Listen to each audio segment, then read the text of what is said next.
Nothing feels better than the comforts of home. The Phil's first performance for the locals was a productive success in the field, on the mound, and at the plate. It was a cold day to return, but it finished with a victory and a nice warm hug.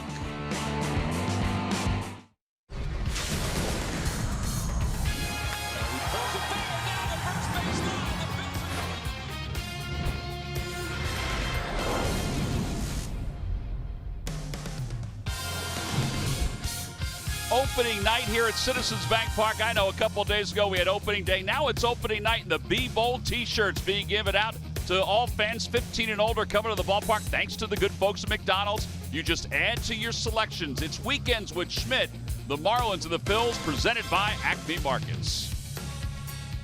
Hi, everybody. I'm Tom McCarthy, along with John Kruk. We'll get to him in just a minute, but let's welcome Mike Schmidt to another year of Phillies baseball. I know you're going to talk about Maikel Franco in just a little bit, but it's nice to have you back again. Thank you, Tommy. John, nice to be with you. Looking forward to an exciting year, bro. Yes, indeed. So what about Maikel Franco the other day and how important that at-bat was in the first and also later on in the game? Well, first of all, we need to improve offensively all the way down the lineup. Of course, with Santana being here, that should help. Hoskins, Kingery, Alfaro, all now for a full year in the big leagues. That'll help. But what we need is more of this right here.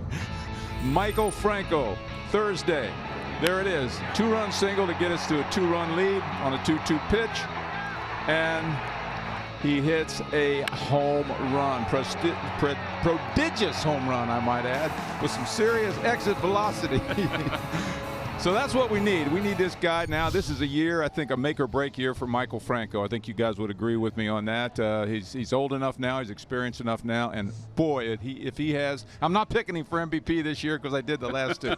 If he has a great year, I'll tell you what, we will be a great offensive team. Well, he seems a little bit more relaxed even today, thanks to that day the other day where he produced the 4 RBIs. But always relaxes Odubel Herrera. And he was in that long at-bat the other day, too. Yeah, well, he's never going to get overexcited about a whole lot of things, and that's what you love about him. He's always calm. He's always relaxed. But he had an at-bat 2 days ago that was probably the best at-bat we've had this season. Fastball up and in now. Caleb Smith didn't have much command of his pitches this whole game.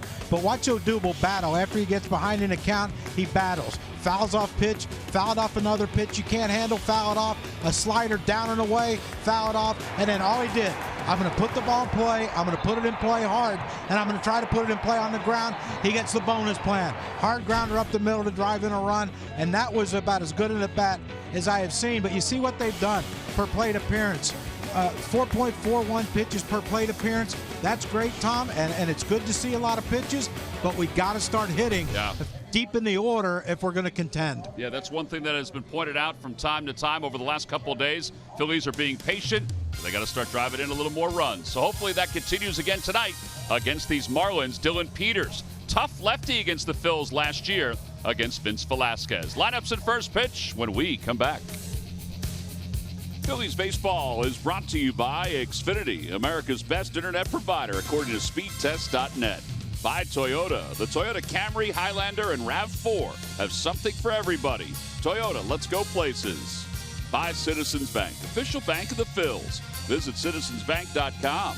And by Independence Blue Cross. Live fearless. Learn more at IBX.com.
anything like that, or ski caps.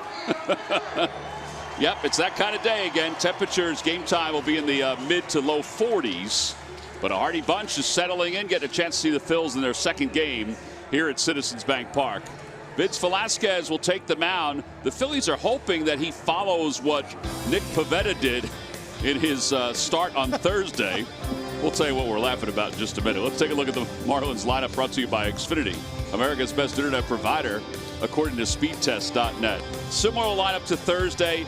They have flip-flop Dietrich and Brinson. They have Chad Wallach, who's catching. He's the primary guy now because JT Realmuto is on the DL with a bad back. As Castro's hit in all 7 games, Anderson's hit in all 7 games. And there is Vince Velasquez. We're laughing because his first warm-up pitch almost took the umpire's head off, the on-deck hitter's head off, and almost took the arm of Jorge Alfaro off as well. It really was. So those are his numbers this year: 2 2/3, 7 runs, 4 earned. They're laughing about it right now because the home plate umpire Scott Barry is bringing out the baseball. There's the scouting report, John, on Velasquez and what he has to offer. Well, yeah, you know, we know the stuff. Vince has probably the best pure stuff on the staff as far as fastball, breaking ball. Can he limit his pitch count so he can get deeper in the game? And he has to mix in the breaking ball more. When he gets in trouble, he tries to throw harder, harder, and harder, and it just straightens out, and he gets hit. He has to pitch. Well, the first guy he'll pitch against is Derek Dietrich, who was 1 for 4 in Thursday's game. And the first pitch of the night is a fastball high. It's 1-0. Dietrich last year hit 249. This year hitting 281. He is 9 for 32 so far. I've always said these kind of nights early in April, starting the year off, are tougher on the hitters. Pitchers can continue to move. They maybe get a little sweat going. Boy, Johnny, those hitters got the cold hands. I used to wear 2 batting gloves. I mean, 2 on each hand. Well, wait till you see Justin Bohr, what he wears. None? None. That's a man right there. He's a big man. I always wonder with the 2 batting gloves how you can feel the bat. Here's the 1-2 pitch to Dietrich. A breaking ball, and it's 2-2. You just want to feel that when you hit the ball off center, it's not going to take you out of the game. The sting in your hands is unbelievable on a night like this. Well, for the Marlins, temperature was not a big deal when they were back home because of the dome, and actually the dome was wide open in South Florida. John, that's what you're talking about right there. Right here at the first batter, leading off the game, we go into a 3-2 count, throwing a 2-2 helicopter breaking ball, and the guy can throw 95. Why are we even at 2-2 or 3-2 is what I want to know. And the line drive base hit it to right field for Dietrich. That's okay. Go at him with a fastball and it's 1-2. Save a couple of pitches. Yeah, I think the hope was that he will be able to find or see what Nick Pivetta did the other day, because they're similar in velocity. Pivetta has better secondary stuff, but they really want Vince to throw his secondary stuff a little bit more to get them off his fastball.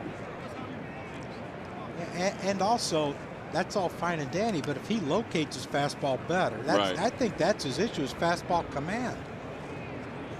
Well, if you take it down to 3-2, there's not much locating. You got to kind of throw it right down the middle. Lewis Brinson, the batter, he was 0 for 4 the other day.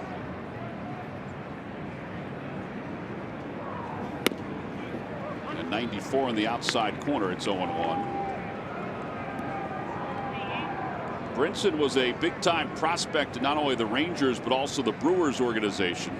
The Marlins acquired him 1 for 1 for Christian Yelich. That's it. Wow.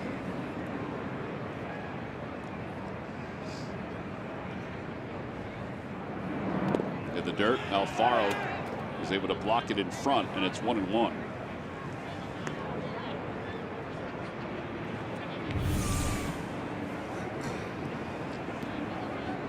He has made great improvements in this area. You saw he didn't try to glove it. like some guys do. He just block it, keep it. And when you're a runner, you're taking your secondary lead. When you see that ball hit the dirt, if you don't take off immediately and the ball bounces in front of the catcher, you have to stay.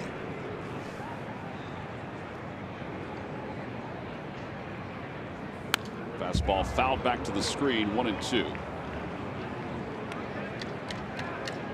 All right, now this is where Pivetta was able to locate the fastball up the other day. If you're going to throw the fastball, you got to throw it right at his hands. You got to be able to locate it right there,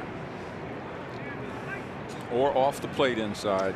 Well, Brinson struck out 4 times the other day on breaking ball. An assortment of misses. Yeah. Yeah. Short lead for Dietrich over at first. 1 ball, 2 strikes.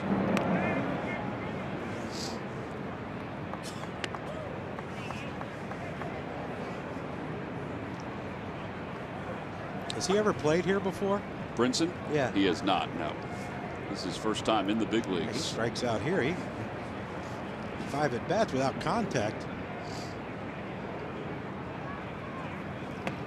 Down and away, 2-2.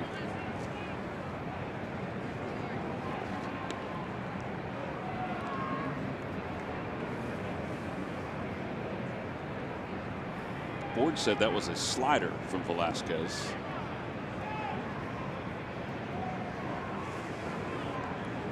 Phillies starters are 29th in the league at innings pitched, with 28 1/3 coming into tonight. Dietrich again draws a throw. The bullpen has thrown 24 1/3, which early on they were of course leading the league after the first couple of games, but have since moved back toward the middle of the major league pack and beyond. They also have played less games than some other teams.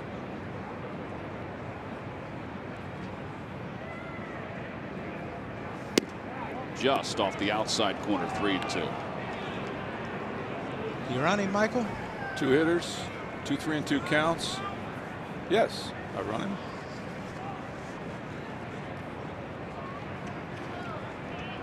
Comes fastball right down the middle, right, John? Well, you'd hope. You did 3-2 counts. You don't have a choice. He goes. Pitches bounce toward the left side. Kingery backhands. And Santana hangs onto the bag. So 1 out. I don't know if that kept him out of the double play. It at least kept the lead runner out of a force out. Yeah, they weren't going to turn 2 with Brinson running, and that's the thing. That's what you want your hitter to do. Put it in play. A little bit of a tough throw for him. You know, he had to circle it backhanded, freezing out there, you know, 45 degrees, and make that throw to first. And luckily Santana made a nice stretch. And now Castro. Castro is 10 for 32 so far, with 4 runs batted in. The other day he was 1 for 4.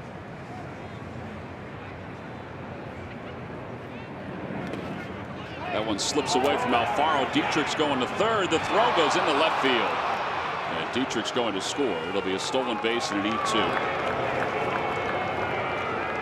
Well, it looked like Franco had both hands up to try to tell Alfaro, don't make that toss.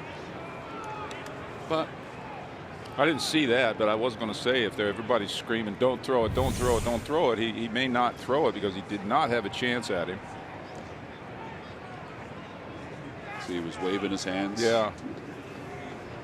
But starting the runner with the 3-2 count on the 2-hole hitter, got him a run. So a wild pitch, E2.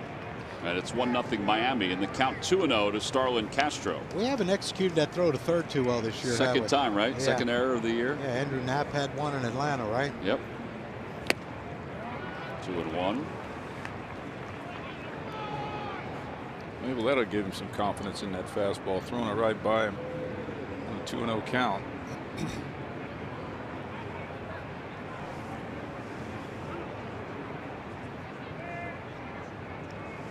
The run came out of a breaking ball first pitch in the dirt. First pitch breaking ball in the dirt.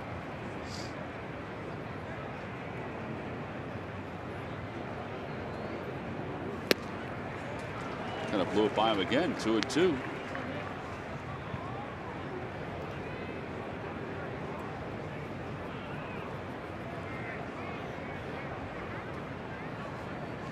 But just elevating this one a little bit. Same thing.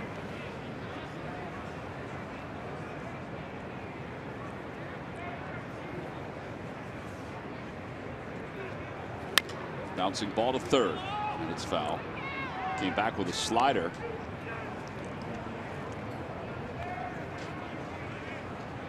Don Mattingly peeking at the toss by Paul Nart on that foul ball. Mattingly 36 wins, 37 losses in his career against the Phillies.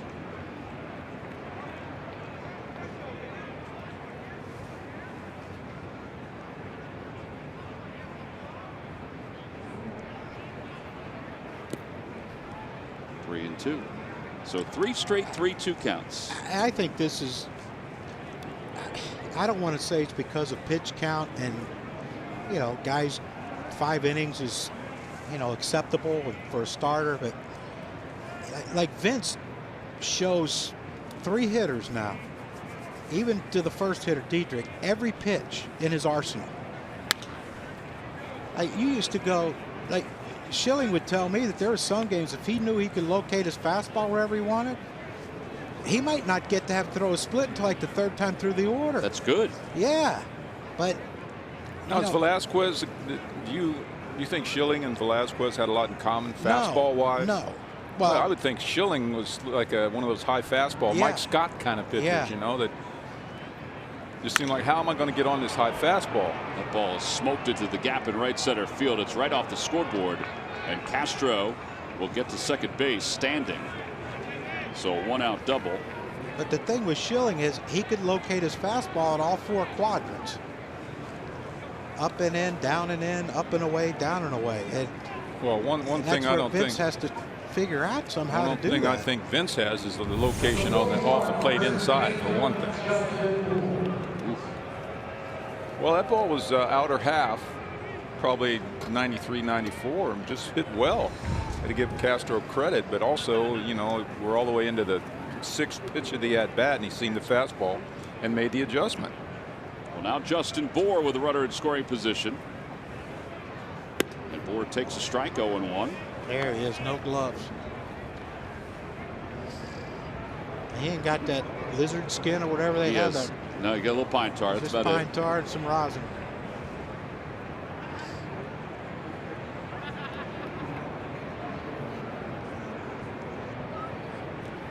Breaking ball, and it's 0-2. Now that breaking ball looked like it had some snap to it. Now I know it was to a left-handed hitter, but I didn't see any balls to the right-handed hitters with that kind of snap. You know what I mean? Like a late snapping break. He snapped a lot of them into the dirt against the righties. Well, and even against Dietrich too. I mean, this guy, Starlin Castro, can end up with close to 3,000 hits in his career when it's over with. Fastball, and there's the 2nd out. First strikeout for Velasquez. Yeah, you might throw a couple by him, but eventually he's going to catch up to you. Right, like the first 2 pitches he threw were kind of by him, and then he threw one out over the plate. Today's game is also available in Spanish. Just use the SAP button on your television or change the language through the menu on your cable box.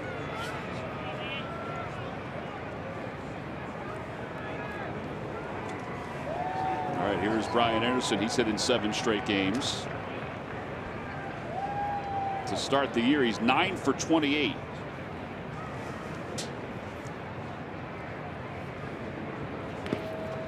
Slider outside, 1-0.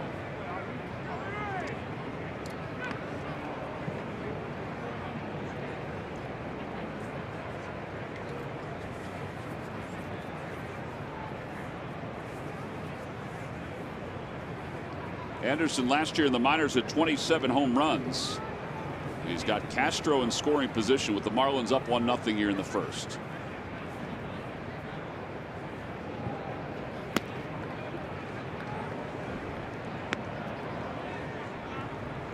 What is that, a cutter? I don't know if he cut it or he just pulled it. Look, they're talking about it in there.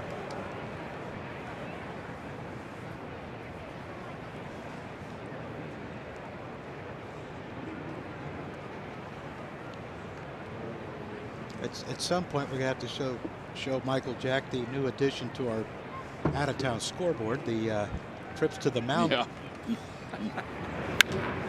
Fly ball right field. Aaron Altair is there. If Aaron moves over a little bit more, you can see the trips to the mound in the background. That's a 26-pitch inning, and 1 run scores against Velasquez. So middle of the first, it's the Marlins 1, and the Phillies coming up.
America's best internet provider, according to speedtest.net.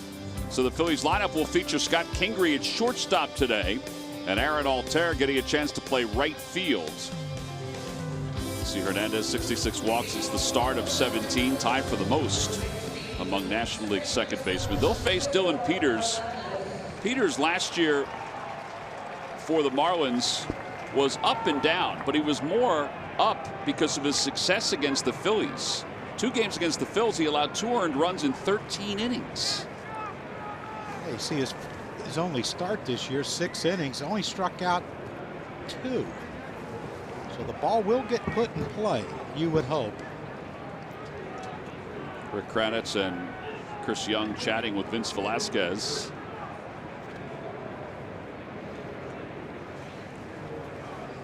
And Cesar takes inside 1-0. You saw the scouting report where his fastball, it averages about 92 miles an hour. But last year I thought he did a heck of a job just getting the Phillies way out front. Because he's a fastball curveball guy with a few changeups. Yeah, you saw the first pitch, 76, then he comes back with 91. Crazy left-hander. Mm-hmm. He stands just 5'9". Kind of reminds you of Travis Wood. Yes, I would agree with that. Same style of wind-up. Last 3 starts last season, they felt like he may have fatigued a little bit after a long year in the minors. A good take. Good 2-strike pitch right there. He was on base Cesar hanging back 5 times Thursday.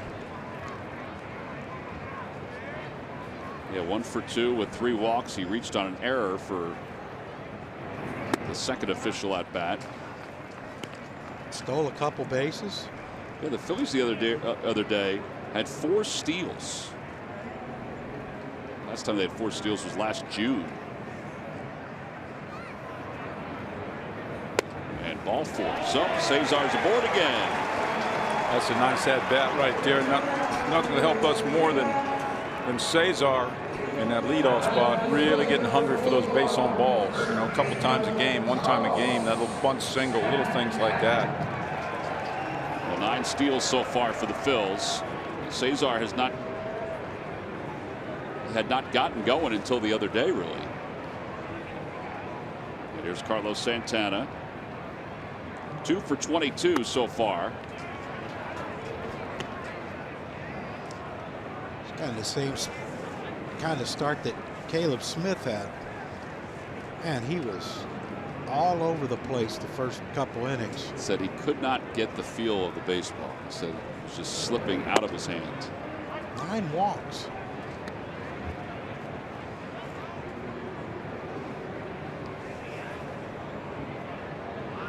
I was under the impression, and again, this is only, my comment, is I was under the impression that when Santana came to the team, he would be our 5-hole hitter behind Hoskins. Anybody else think that or not? I thought he'd hit third. Did you? Yeah. I thought that was one thing that, like you call it a hole in our lineup. We had a whole lot of guys who could, hit second, hit third, hit sixth, hit seventh, but I didn't think we really had a solid 5-hole hitter. 2-2. Because I like to be able to see the left-hander behind Hoskins and the guy that can. I thought that was great because he's a switch hitter. Well, they toyed with the idea about hitting Santana first and Hoskins second. Yeah, kind of like the way the Yankees were going to have Judge and hit leadoff or second in their line. More at bats. Yeah. Mike Socia, the Angels did it with Mike Trout for a year or two, hitting second. Cesar does not go. The pitch line to right field. That'll be in for a base hit. Maben's got it. He'll hold Cesar at second. Nice hitting right there. That was a serious line drive to right at the right fielder. Well, I guarantee you one thing. I want to say symmetrics. Symmetrics. Sorry about that. And that, by the way, was a swing down to the ball. Watch that. Boom. Down and through the ball, John. Good side view here, right here. No uppercut to that at all. No, but you see how long his bat stayed through the hitting zone. Exactly. I always thought that was the key to hitting, is the longer you can keep your bat through the hitting zone. I was saying sabermetrics, must show some numbers that say that that's where Santana should be hitting in the batting order, and I wouldn't argue with that. I think because of his on-base percentage, the fact that he is a switch hitter, and the ability to hit the ball like he just did. Yeah. Here's Kingery, who was 0 for 4 with a run scored and a walk the other day in the opener when he was playing right field.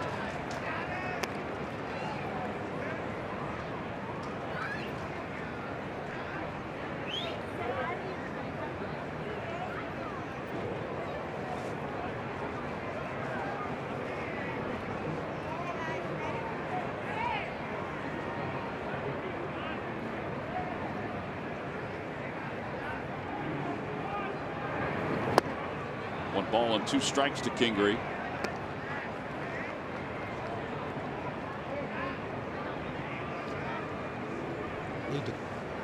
Cesar the other day got a little giddy, stole second. The next pitch he tried to steal third. I was watching on TV. Didn't end well at third.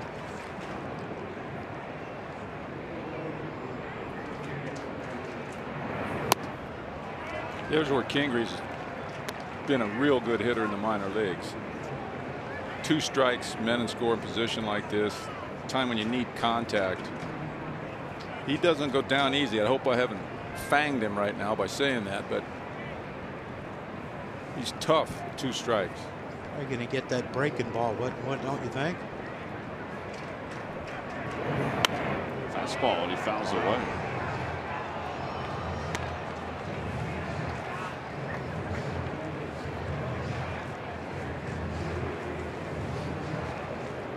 Two balls, 2 strikes to Kingery.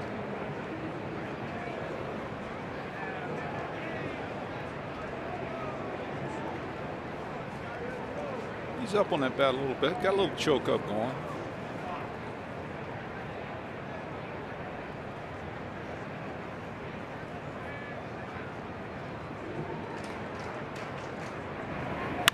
Line drive to right field. That'll be in for a hit. Hernandez to third. He'll be held there. And it'll be bases loaded with nobody out. Oh, we're hitting the ball too hard. I don't know whether Cesar had to hold a little bit with no outs on the line drive. He'd have scored on that with 2 outs, that's for sure. 3, a walk and 2 line drives, and the bases are loaded. A lot of times that's what small ballparks cause you a problem. There's Kingery with great hitting on that breaking ball. Actually, it came right down the middle, but you still have to hit it up the middle or the other way, which he did. Great two-strike hitting. Well, it ends in 0 for 10 for Kingery, and it loads the bases up. Phillies down 1-0 with Rhys Hoskins coming up.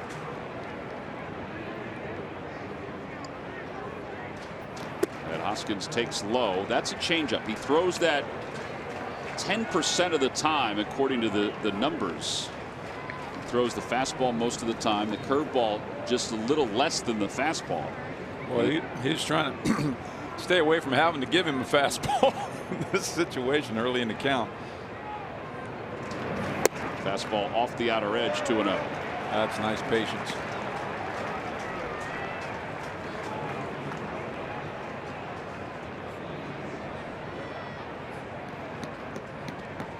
Well, anytime you can put your name next to Don Hurst, you've done something. A long time ago that Don Hurst did that. 3-0.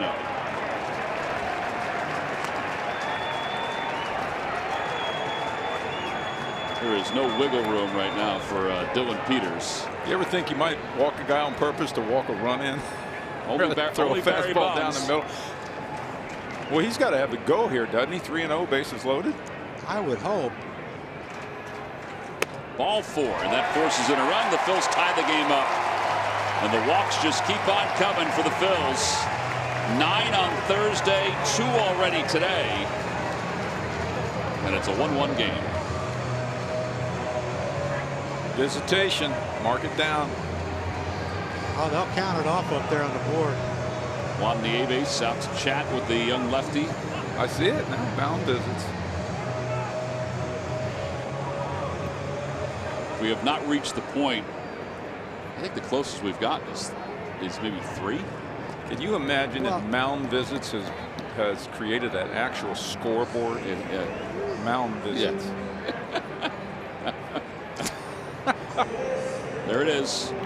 There you go. The yellow goes to blue. Got to make you laugh, doesn't it? It does. Well, if they had mound visits, if you didn't take the pitcher out, was count, or when you took the pitcher out, that was counted a mound visit, we'd had 753 in Atlanta. There's some truth to that. We would have run out. They'd run out of them. Lights would have burned out. All right, so now it's Odubel Herrera with the bases loaded. Get a good pitch, Odubel. Don't be over aggressive. He must be taken because he wasn't really ready. Nope, he wasn't taken. Looked like he caught him off timing there. He wasn't even in his stance and he started winding up. Jacob Turner starts to loosen the pen for the Marlins. They went to their bullpen early the other day to Arlene Garcia, and he may be in the rotation now. Yeah, he pitched, what, 5 innings? He pitched very well. I think he pitched 5 innings. Garcia went 4, 2 earned runs, 2 walks, 2 strikeouts. What, he saved that bullpen for, even though there's an off day yesterday, but saved it for today. Curved ball, and it's 0-2. Had a nice talk with Odubel today about his at-bat that John broke down in the open. And we talked about the first pitch that he swung at, which was a breaking ball. And he said he saw it. He said he thought it was going to hang. He said it just didn't hang. He was just trying to square something up as the at-bat went on.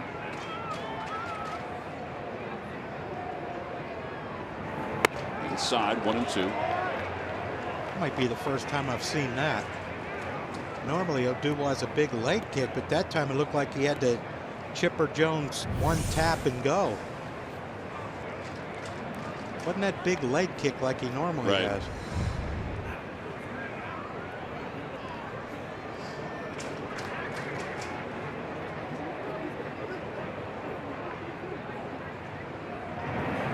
Got him. Threw him a changeup and picked up the strikeout for the first out. And now Maikel Franco. Franco's coming up, and it's time for our Nissan upgrade to the technology of tomorrow today. Franco has homered in 4 consecutive games dating back to last year. It's the second time he's done it. Rhys Hoskins did it last year too, when he, in fact, Rhys homered in 5 straight. Where you getting these streaks where you're feeling good as a hitter and the ducks are on the pond, aren't they, John? Yeah, that's always a good thing. Ducks on the pond and left-hander on the mound. Yeah, when you're struggling, there's never a guy on third with less than 2 outs where you can just get fooled and flip a ball into the outfield and get a run in and think, yeah, I had a great at bat there.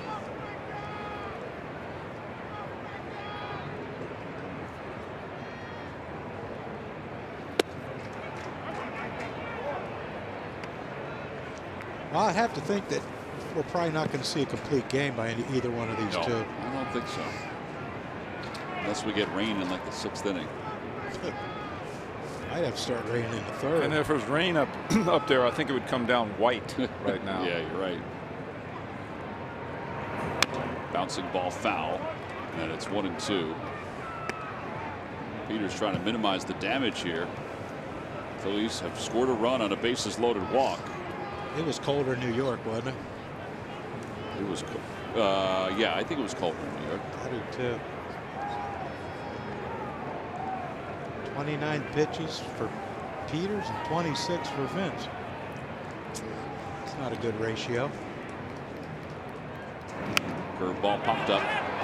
Wallach off with the mask back toward the screen and out of room.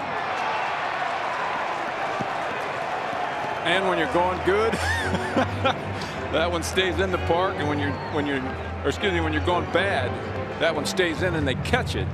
When you're going good, it's just a yard out of play. Can't get any help from his dad over there? Tim Wallach's son. I see that. I think his dad be yelling. Maybe his dad was yelling, you got room. You know, that ball looks like it could have been caught if he'd have reached up higher on that net.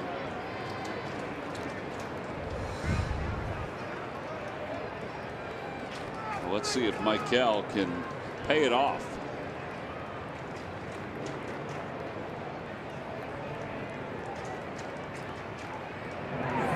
Outside, 2-2.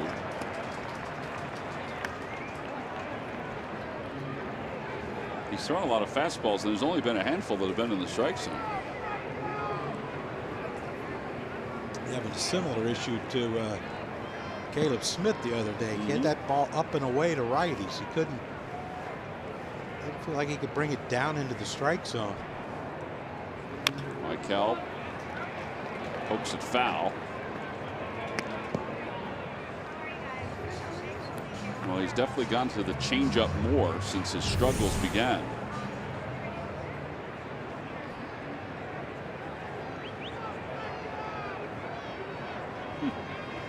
Well, yeah, but the head was down. He got a piece of it.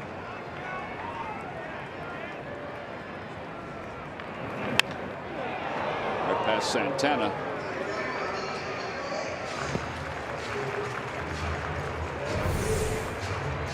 Stay there, Carlos. Lead off in foul territory.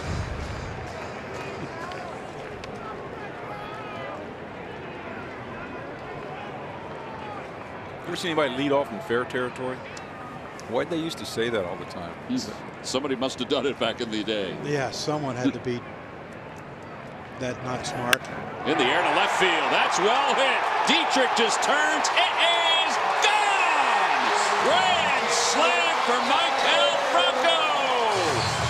He's homered in 5 consecutive games here at Citizens Bank Park. That's a whopper. It's now 5-1 Phils. Like we said in the opening, that's what we need, more of that. Might have taken over the RBI league in the league in 2 games. Left one out over the plate, and he did not miss it. Well, he fouled off a couple of pitches. A change up low and in. He got a piece of that last one. Just enough to stay alive. That's a beautiful. That is a home run swing when you see it. It is, but it's not that big uppercut. It's just a nice long through the strike zone swing, and he just happened to hit the bottom part of the ball. That's why he got the elevation. So 5-1 Phillies, and now the bases are clear for Aaron Altair. And he takes a strike, 0-1. Let's remember what set that whole thing up, though. A lot of little stuff by the guys in front of him. Bases loaded walk by Hoskins. A couple of singles the opposite field. Walk by Hernandez. A lot of little things led to the big blow. And all those foul balls, too. By Kingery, too. Yeah, also, I mean, you know, those were all great at-bats prior to the grand slam. Fouled away. Peters didn't have as high a leg kick on that pitch. One thing I don't think we have been the last couple of years is a good rally team. You know, team, I don't know what, you know, too many big swings, strikeouts, not enough walks, and little stuff to right field to create rallies. Off the hands, out to shallow center. And Altair is retired, and Jorge Alfaro's coming up. Michael certainly has put together some excellent games, or excellent at-bats these last 2 games. Phillies the last 8 games against the Marlins, not counting today. They've won 7 of 8. The bullpen has been a huge key.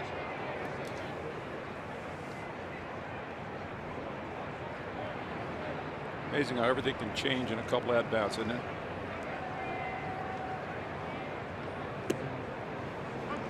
Two guys struggling. He hasn't been ahead of any hitter this whole inning. Right. And the 2 guys who are struggling the most, Alfaro here with strike 1 breaking ball, and Aaron Altair first pitch fastball strike. Hang with it, boys. Just below the knees, 1 ball, 1 strike. That's why you hope you're having about 500 more at bats before this one's over. Not this game. That would be a record, John. He's like 40 pitches. I'd miss my flight tomorrow, that's for sure.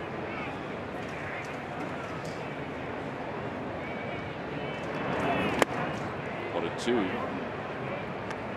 I think Jorge's always been a over-aggressive hitter as well. Not so much, you know, swinging at every pitch, but I mean, he goes way too hard. With his strength, John? I know. He's not trying to hit a homer. He's trying to hit the farthest ball ever hit.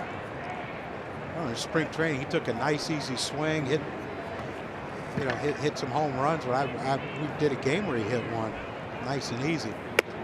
Got him on strikes. Second strikeout of the inning for Peters, but the damage was done thanks to Maikel Franco. His second home run here at Citizens Bank Park this year, but it's his 5th consecutive game here at the ballpark with a home run. We'll go to the second. It's the Phillies 5 and the Marlins 1.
Streaming baseball, because your stadium should be where you make it. Well, we go to the top of the second inning, and Cameron Maben will lead it off after Michael Franco has given the Phils a 5-1 lead.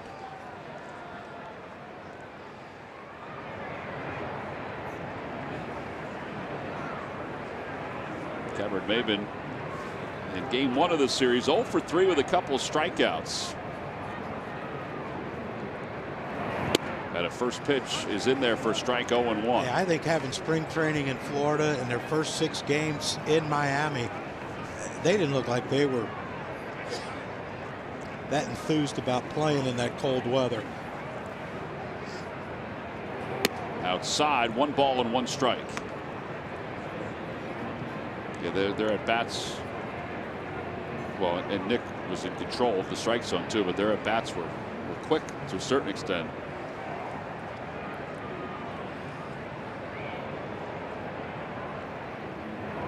Curveball lined into left field, a base hit. So Maben has his first hit of the series, and he's aboard for Miguel Rojas. Tomorrow's a huge day here at the ballpark because it's Cavity Busters Kids Opening Day. When the Phillies take on the Marlins, it's a 1:35 first pitch. The sweatshirt is free to kids 14 and under. Go to Phillies.com to get your tickets now. Today was the older crowd, 15 and older, get the opening night T-shirts. Tomorrow, be bold, baby. That's right. Tomorrow it's the younger crowd. And here's Rojas, who was 0 for 3 on Thursday. 1-0. I don't understand the long look at first base, holding the pit, holding the ball so long on the mound before he goes. You know, I mean, just don't even think about the runner. I don't know if that's his normal delivery to home plate or not, but I mean,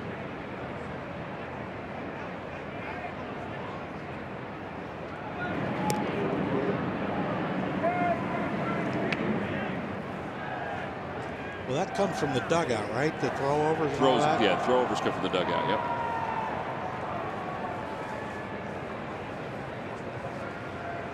well, they think Maben might be running here, huh?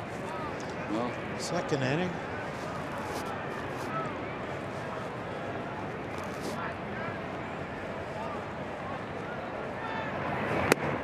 off the outside corner, 2-0.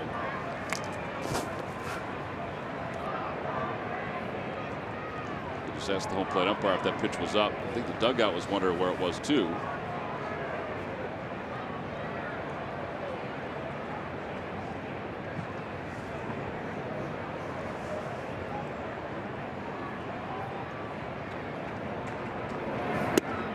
On the outside corner, 2-1.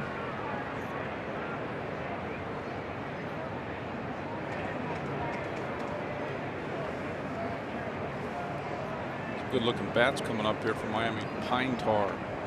Ooh, look at that, John. It's a work of art.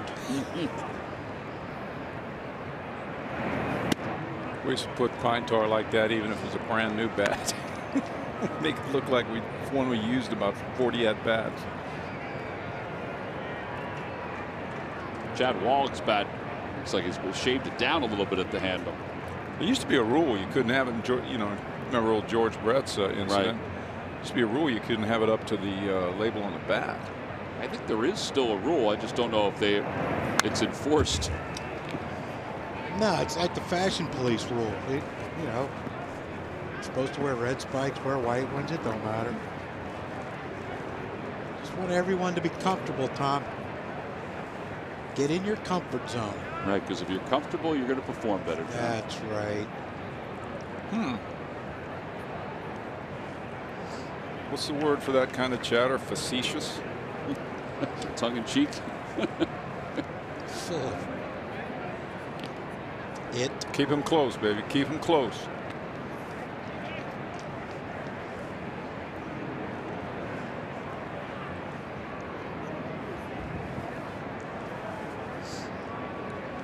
Feet off the bag.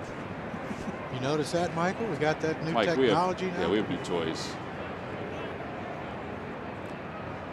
Runner goes. Pitches it down the right field line. Slicing foul and out of play.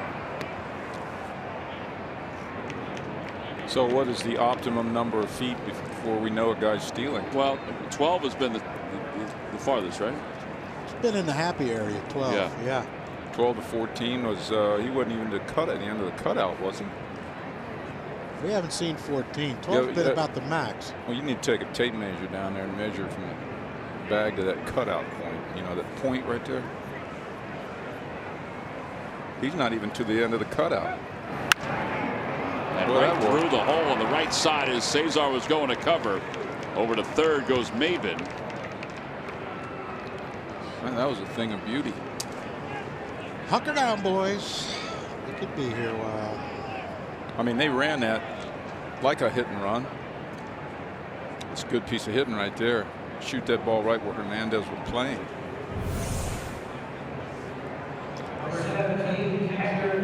Yeah, 2 strikes. Just put it in play. Cesar might have broke a little early.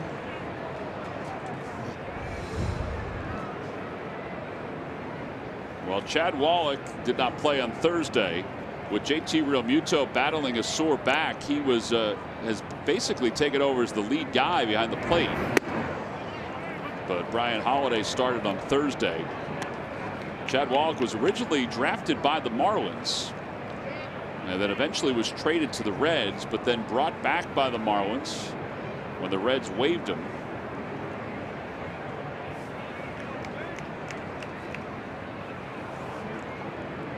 Runners on first and third with nobody out. It's 1 ball and 1 strike. There is some stretching going on in the Phillies bullpen. There's a couple of guys that are just swinging their arms. I mean, you have a 5-1 lead, but you don't want to let that lead get erased that quickly. There's Jake Thompson.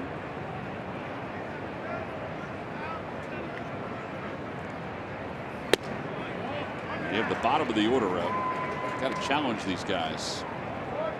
We painted that outside corner with that fastball.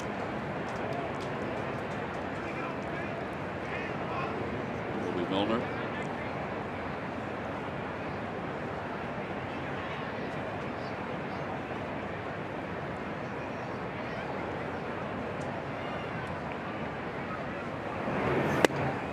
Well, he just blew it by him. 95 on that heater. And 1 out, 2nd strikeout.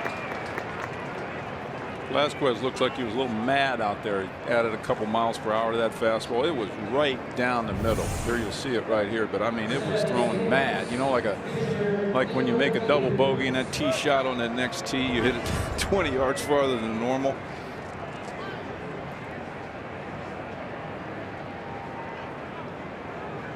Well, they're going to have Peters bat here in the first. Yeah, and that's Vince's run out there, so he's not letting his run score.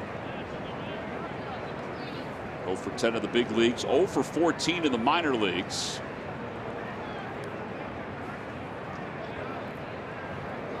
Squaring with runners on first and third.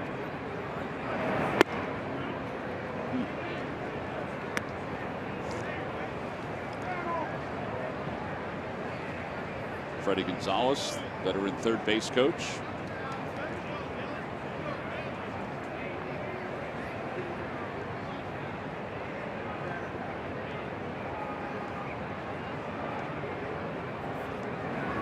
Bunts it to the right of the plate. And the home plate umpire Scott Barry said it was a foul ball. Interesting play by Alfaro. I don't think he's athletic. I mean, that would have been a double play and would have been one of the sharpest double plays you're going to see. Whoop. He's probably going to need that. It looks like he's got the Phillies schedule on his hand, on his forearm there. Precision play, fair or foul? Just foul. You know, he called that dead though even before it was picked up by Alfaro. It's a really good throw though.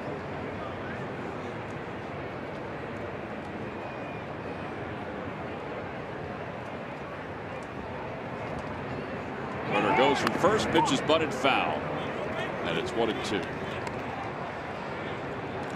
Rojas might have had that thing stolen. Sure did. Would that have been a strike? It looked like it might have been a little high. Huh? Up and away. Bunt and run, was that what that was? That's what they used to call it. Or run and bunt.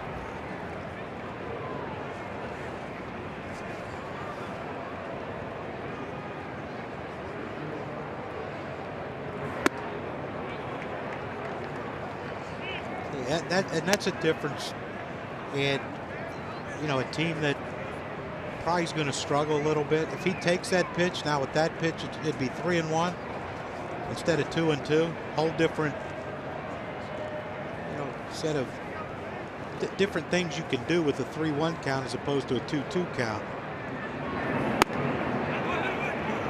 Another one high, and now it's 3-2.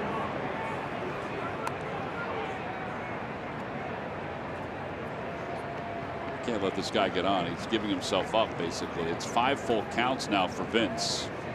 You're going to make, at the end of this at bat, you're going to have to make Dietrich get a 2-out hit to score a run. Right. Whether it's 1 run or 2 runs, you know, you got to get an out here.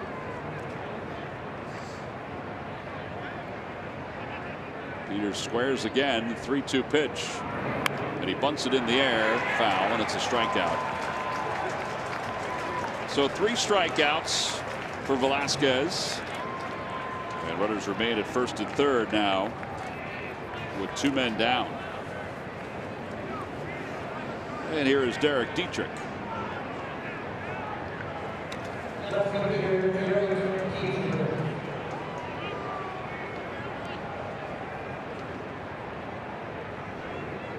We got a little break there with his little rallying.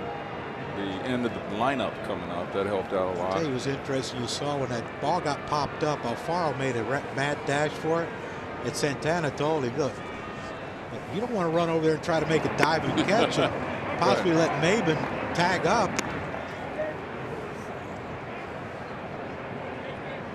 No balls and 1 strike to Dietrich. Dietrich singled his last time up.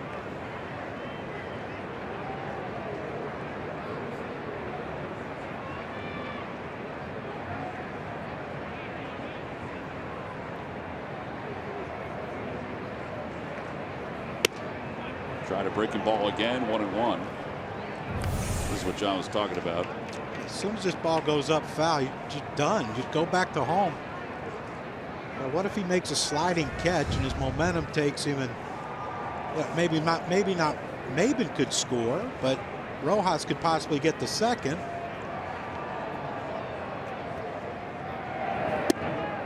Just a bit low.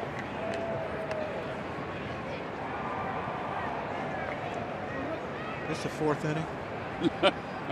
John, we're cruising into the 2nd. This is about to throw his 50th pitch of the night.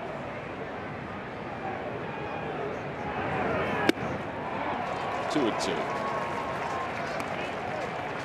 It's a good launch angle for you right there, John. Yeah, I bet when Derek Dietrich came to spring training, he didn't think he'd be the leadoff hitter for this team.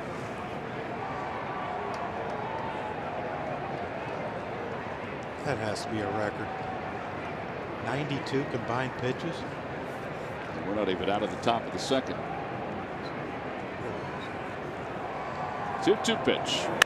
Opposite way. Slicing. And foul.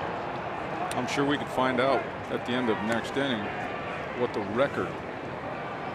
Wait a minute. Would you even call that a record? What the record is for pitches? I don't know if it's a record anybody wants to have. Yeah, he holds a record for the most errors in a season. I'm not sure. Yeah, it is. It is top 2nd. I had to read it. I had to check it out real quick.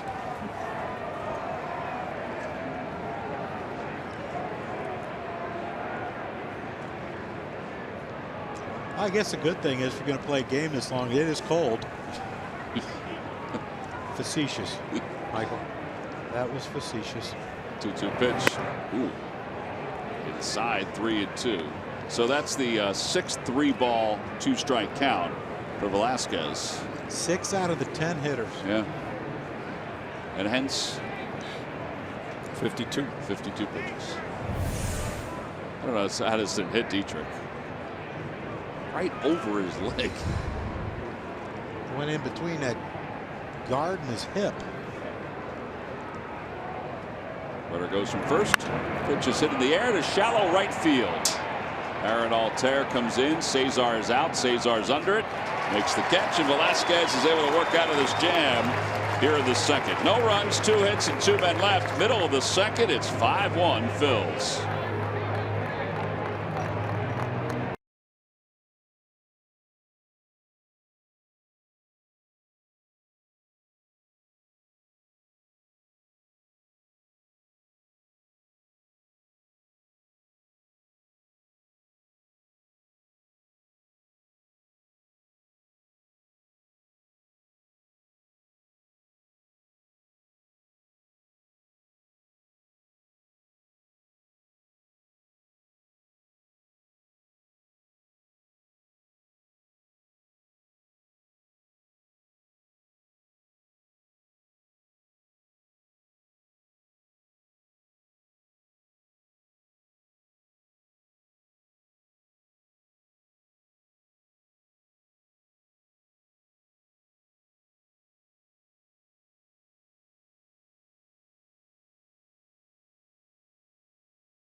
Dog night of the season. Go to Phillies.com to order your tickets, and don't forget to stop by the Yard, where you can shoot off into a target out in right field. Not really hot dogs, though, Mike, just so you know. That'd be a lot of hot dogs. Have you visited the Yard yet? No, I haven't. It is I will. Excellent. The new wiffle ball field. I watched your special with Murph. Oh, it was great. Opening night on it. It's wiffle balls they hit in there, right? Yes, sir. Yeah. There's the Yard. It's a little overcrowded down there. Sure is. It's all right. They have as many base runners as we've seen in this game today. Yeah, that poor guy on the mound's thrown as many pitches. Velasquez takes on the inside corner, 1-1. Velasquez last year 250 as a hitter. So far just 1 plate appearance this season. 1-2. I don't think there's any of us that didn't throw or hit a wiffle ball when we were a kid. Well, you can make those things spin. Hours and hours out in the backyard. Plastic bat. Yep. 2-2. A lot of ballparks have those mini fields. The way this one is set up, though, I think really sets it aside with everything else that's going on out there. The speed pitch. The building climber. The building climber. And Velasquez punches it right past Castro. Where do we see Bohr on this one? As soon as the ball's hit, Bohr takes off for first base. And the ball goes through right where he was standing. Now watch this. We get a chance to see this replay. No, you can't see it from above. But Bohr thought the first. Watch this. Here we go. Good angle right here. He started to go get it, and then there was no second baseman there. Yeah, he ventured pretty far the other day on a slower hit ball. Threw it low. The pitcher had to catch it. Yeah. And dive and hit the base with his glove. Surprised Castro didn't leave his feet for that and just try to make a play, but it's cold. It's cold. Grass might be a little damp. So here's Cesar, who walked and scored in the first inning. Got a fastball, and it's 0-1.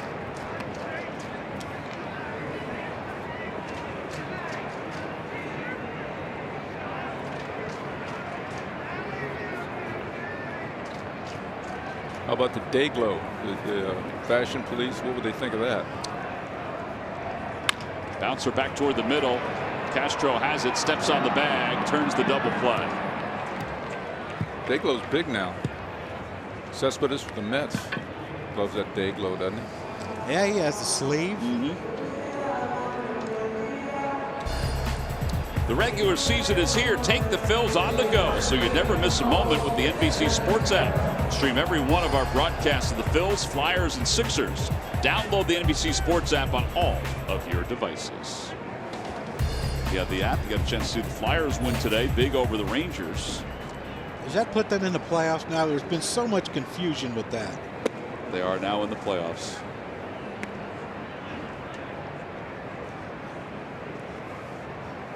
You know, you can just ask JJ. He's right next door, or he's in the room. I didn't see him today. Santana takes outside 1-0. JJ's like a thief in the night. You know, you see him briefly and then he's gone. Thief in the night.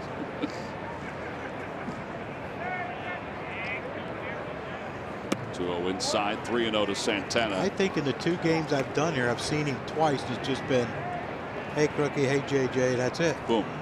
God. He's always on the go. He's a man about town.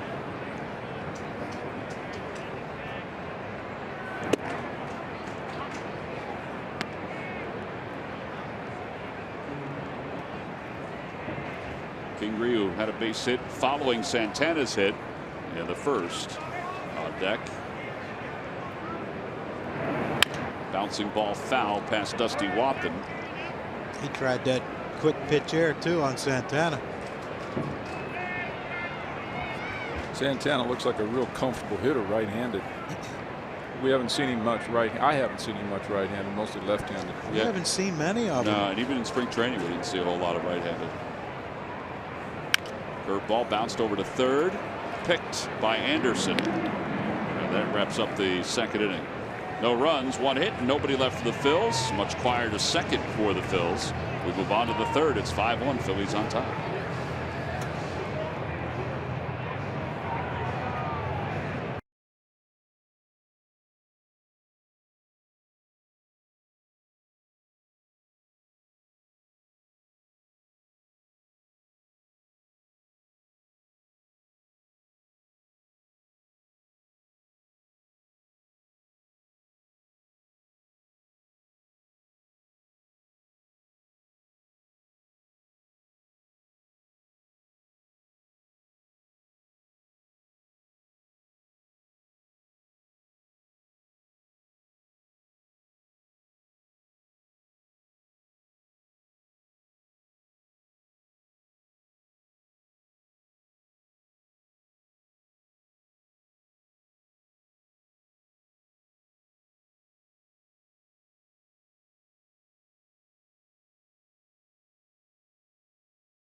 Log on to Phillies.com. Go to the fans section for all the information.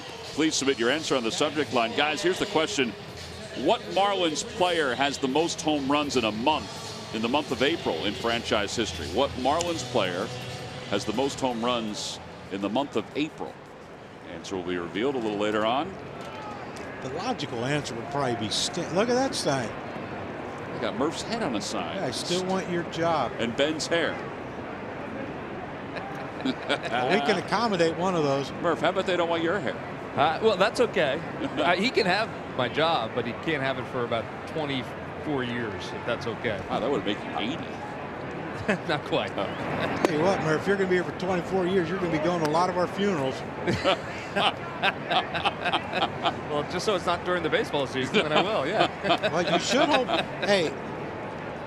Yeah. Hey. If Greg can miss 3 months because he had a daughter, you could certainly miss a month or two with going to our funerals. Okay, I'll mark that down. Paid, also, Murph, paid. Paid, yeah. No doubt. Where are you, by the way? Down in the Phillies dugout right now. Oh, you are? Yeah. Are you calling the pitches? I'm having some say. How's that going? He's calling the throwovers. Can you give him the sign to throw a strike? Murph. We'll probably get in trouble for that. Major League Baseball's like, uh-oh, they have a spy down there, that Murphy guy. Oh, man, good pitch. No swing, says the first base umpire, Carlos Torres. Scott Barry just said it was off the plate. Take a look at it. PJ's Pub presents our pitch cast, and it presented it off the plate. It did not go. That was a swing the other day. Alfero's sling that ball back over the outside corner. That's a strike. He didn't swing. I'd like to see where that pitch was in the strike zone. Did you watch the game Thursday? Every time someone even looked like they might have watch this pitch, folks. Look at that. Under the belt. Just off the plate. Every time it looked like someone even moved their bat a little bit forward, they called it a strike or a swing. At ball 4, so Brinson is aboard. Wow. That's some serious peeping by that batter. 3-2 slider, though. Murph called that. Second baseman, Starlin Castro. Here's Starlin Castro. Brinson last year in the minor leagues had 11 stolen bases. How many home runs? 13 in the minors. And by the way, that Yelich deal, Derek Brader tweeted it to me that there were 4 prospects, including Brinson, in that deal. I would think. It makes way better sense. Bouncing ball foul, and it's 0-1.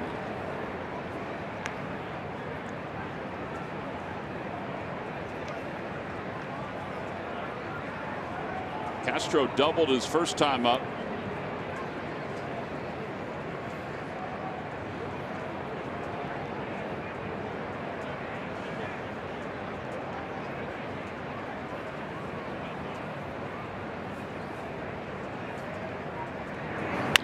Bouncing ball at shortstop. Kingery has it to second for 1. And they're able to get the lead runner. 6-4 on the put out. Smart by Cesar. Just get the 1. Forget to throw to first.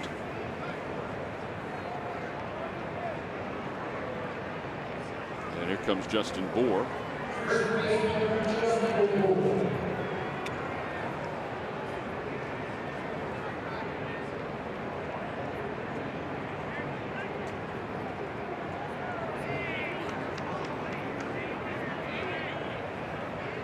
What was the attendance down in Florida their first couple of games?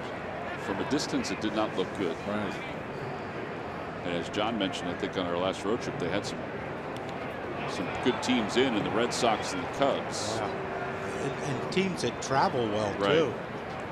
Cubs and Red Sox are, I would assume, with the Yankees, are like 3 of the higher traveled teams when they go on the road than any of the others. Philly's good, though. We had a bunch of people from Atlanta down. Yeah, the Phillies do travel. The fans do travel well.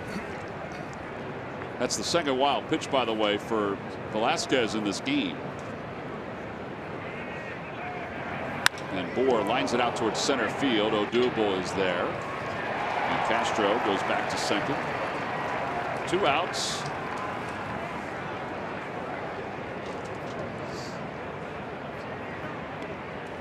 Brian Anderson is coming up.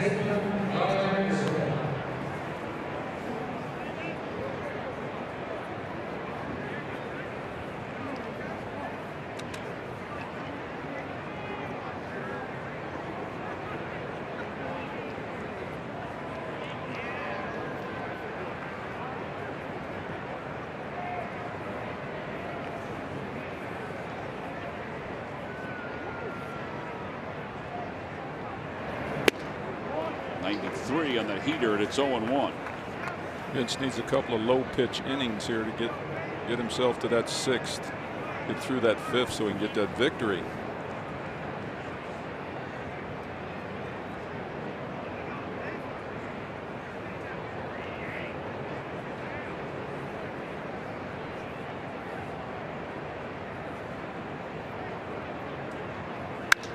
Fly ball center field. Odubel, if he can see it, should be able to make this grab, and he does.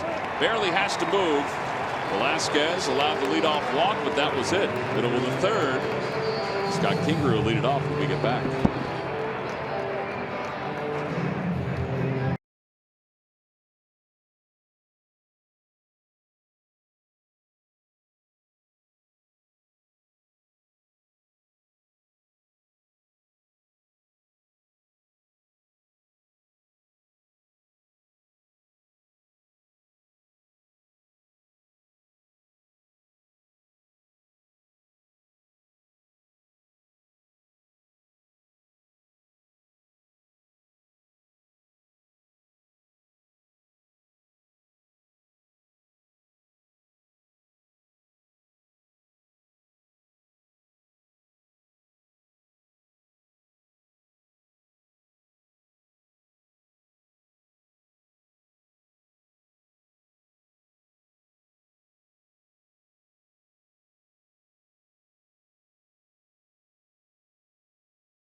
Check out every new Ford car, truck, and SUV crossover at buyfordnow.com today. And buy Papa John's. The day after every Phillies win, get 50% off regular menu price pizzas using the promo code Phillies. Mike, there's the building. John's going to climb it one day. Let me know when that happens. It's going to have to be with a weekend with Schmitty, because there's a chance I won't be able to get down. We'll be out there cheering you on, buddy. Yeah. As Kingery takes a strike, it's 0-1. All of a sudden, the building starts falling back. I didn't think that was very nice. Did you? No, what I mean is, assuming you're saying there's kind of a weight limit distribution on the building. Well, hello. yeah. Try to It's just for little kids, is what you're saying. Yes, exactly. That's exactly what I'm saying. So Murph could do it, right? Murph could do it. John, you and I'll go there. Murph can go to the wall. 1-2 to Kingery. I got to go out and see Bull. I haven't been out there yet. They say his setup's really nice out there. Very nice, and it's I think they're. Murph, what did you say? He's heated. There's a little heat. Oh, I don't know if he has a little heater out there or not. I thought he did. I know he has a little counter that they're expanding out there. He wants it a little bit bigger. Swing and a miss by Kingery. 1 out. We're going to check in with Bull tomorrow. Cool. Third strikeout for Peters. And now Hoskins is coming up.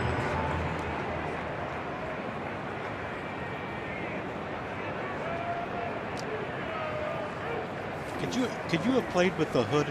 I don't know if that's. They're a thin hooded sweatshirt. They're really thin, but I could have played with the hood because I don't think that interferes as much as the mask that these guys got on. You know what I mean? And one guy's got the mask on down there, Castro. And what about the space of your neck that has nothing? You know, it covers his ears, but what about his neck? never had that issue. I don't have a neck. It's gone. Gonzo. Yeah, like that. That's another kind. I think that's the hood, but he just has it down. Oh. I'd be playing with that thing the whole game. That thing would be bugging the hell out of me. 2 is whacked foul past Dusty Wathan. But you know they have everything, John, now. I mean, I guess if he got used to it, played in the minor leagues, you know, and I'm sure it'd start the season in Reading and Lehigh Valley, and it is probably chilly, so I'm sure they got used to it. Yeah, Lehigh Valley was up in Pawtucket today, and that was in the 30s, I think, for their day game. Pretty chilly. So, Mike, no sense in heading to New England just yet. Oh, yes, I monitor that weather up there. Pulled toward the hole. There's a base hit for Hoskins. It was a curveball that he seemed to wait on.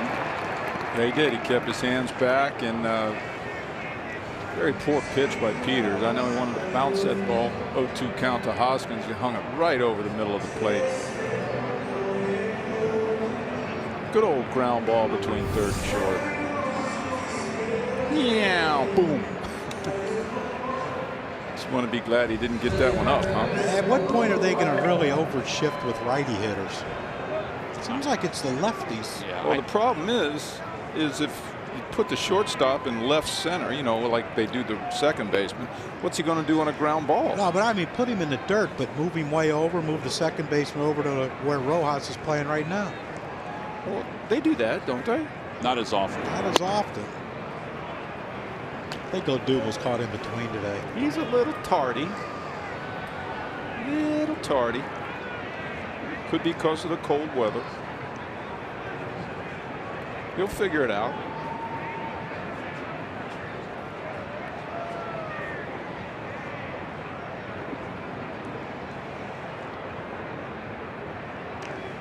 And a line drive base hit to right field. See, I knew he'd figure it out. Came back with a changeup. Phillies with back-to-back hits. Well, Mikel have a big day.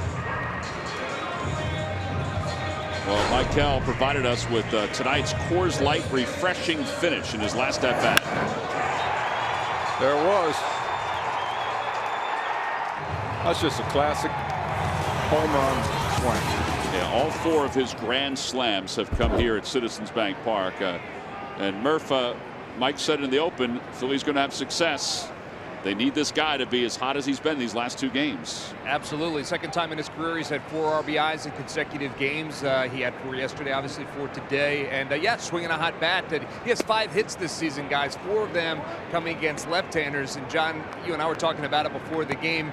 You noticed something about his swing versus the left-handers, did you not?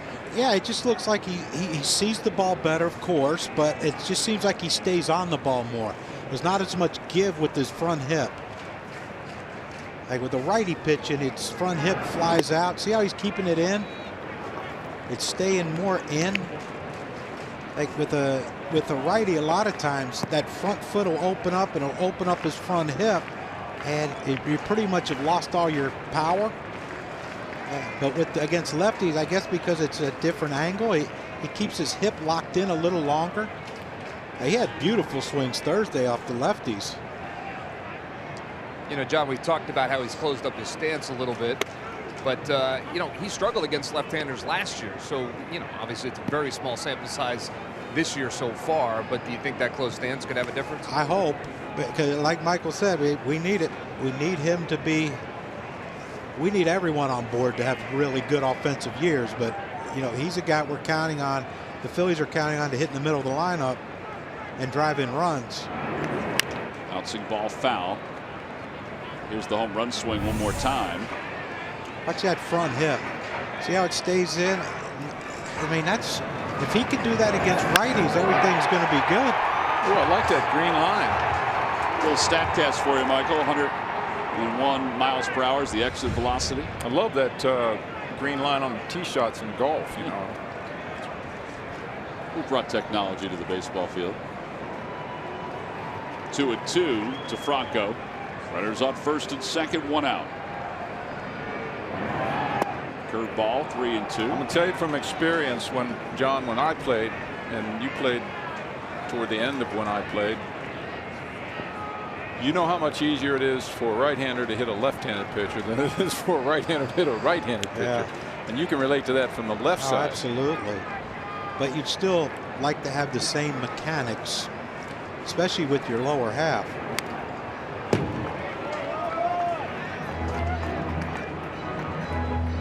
Yes, I mean, Michael's staying alive now and then. That bad. I'm I don't know the difference as to why he's in a little bit of a hot streak right now, and he's getting a piece of these balls that are getting him another pitch. You know what I mean? Yeah. Against the right-handed pitcher, like you say, the shoulder and the hip fly a little bit more, so he isn't able to get that piece as often to keep himself alive. Down low, ball 4. So there's much more confidence, you know, the confidence thing. So bases loaded now with 1 out. Yeah, on an at-bat like that, that pitch right there, 3-2 count, he knew that was a ball when it left the pitcher's hand. Yeah. And that's a sign. Different, like different angle. Yeah, but that's when you're walking on the first upset because you saw it so good. You hoped it was a strike so you can take a swing at it. And I liked that he was patient enough in that at-bat, kept the at-bat alive, got the walk, let somebody behind him do some damage. You need this guy. Who needs it? Aaron Altherr needs it.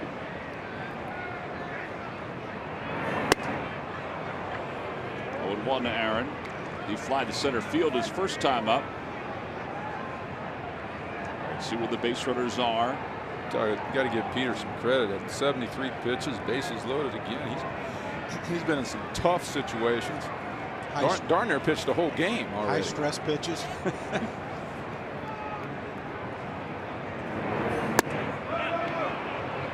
Aaron's he's caught in between.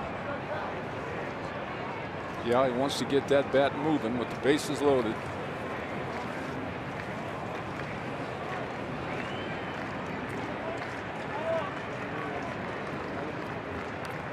We need a bad pitch by the pitcher right now.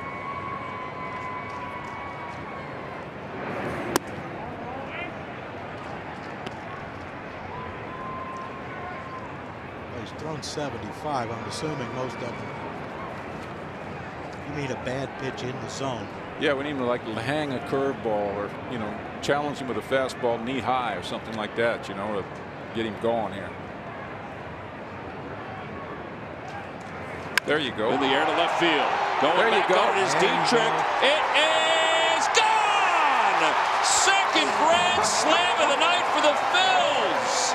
Aaron Altherr has given the Phillies a 9-1 lead. Hey, did you ever have an at-bat where you thought, oh, geez, I'm hanging on by a thread here right now. I'm in a bad spell. The bases are loaded. The left-hander on the mound. I'm 0-2. Oh, geez. Yeah. Next thing you know, you're running around the bases with a grand slam. There's that pitch we were talking about. Just belt high curveball. Right there. If he bounces it or does anything, you know, I mean, it'd be a tougher at-bat. But anyway, that's a good thing. Aaron Altherr getting going as well. He's a lot like Franco, man, down in the order like that. He's a 5-tool player, can hit anywhere in the lineup. We need to get him going too. Now we need to get this guy going, right? Third career grand slam for Altherr. And there's a line drive base hit for Alfaro. That he didn't get that ball up. Wow, that was a rocket. And I think Jacob Turner is quickly starting to warm up again in the bullpen for the Marlins. Altherr 3 grand slams. See now, he had the one last year against Kershaw that was so electric. Oh. I would say, is he not going out to the mound to visit him right now because he doesn't want to waste him? I mean, That's this kid, he's taking a hell of a beat now. He is. He's throwing over on Alfaro to give Turner a little more time to loosen up. He's been up since the first inning. I know. I guess they figure he'll definitely get the pitcher out.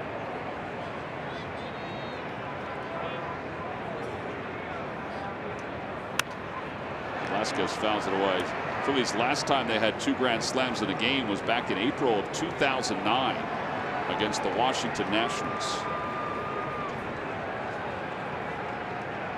Raul Ibanez, Ryan Howard on that day.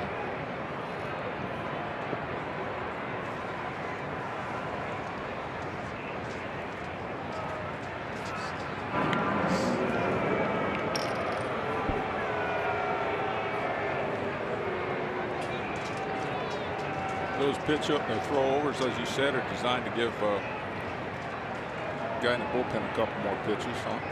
I would think so. Breaking ball high, 1-1.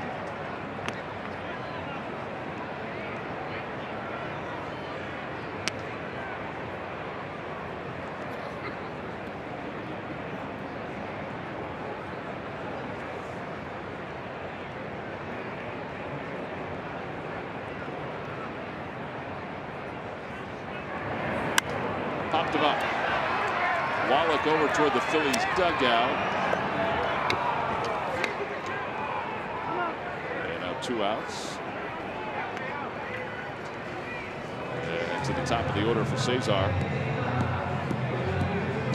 Well, according to my notes, Cesar's the only one that ain't got a hit yet. Good thing is we're only in the 3rd inning. That's He's right. going to get some more.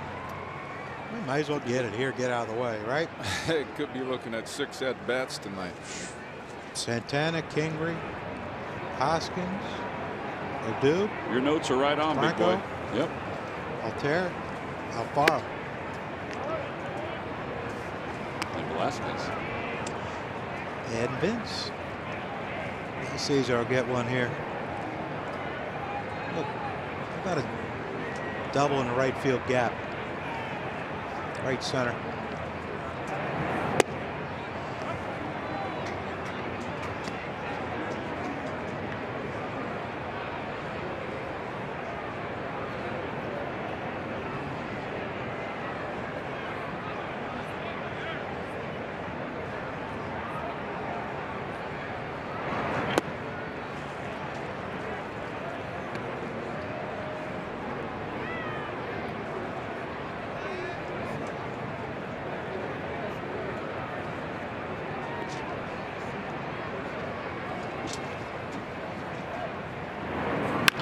Toward the hall, base hit it to left field. Now everybody's got a base hit in the starting lineup. 1st and 2nd, 2 outs. We might have some guys on the bench with a couple hits. We just haven't seen them yet. Well, here comes Don Mattingly. He's had to get a starter early for the first 2 games of this series. So a pitching change here in the 3rd as he signals to the pen to bring Jacob Turner into the ball game. Phillies with 9 runs on 9 base hits here tonight. They're on top 9-1, 2 runners on with 2 outs. We'll be back right after this.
Download beat the streak today.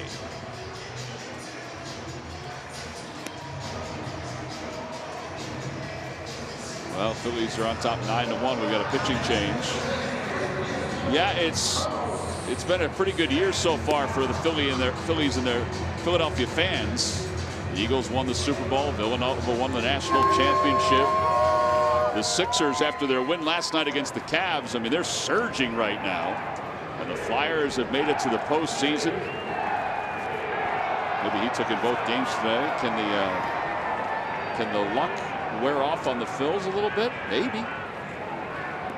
You know, playing here, like, it does get you fired up when the other teams in Philadelphia are doing well. Inside as Jacob Turner delivers his first pitch. Definitely did in the 80s, 1980. Whew. When you watch the Eagles win a Super Bowl, Villanova wins a national championship, and The Sixers are better than everyone thought they would be.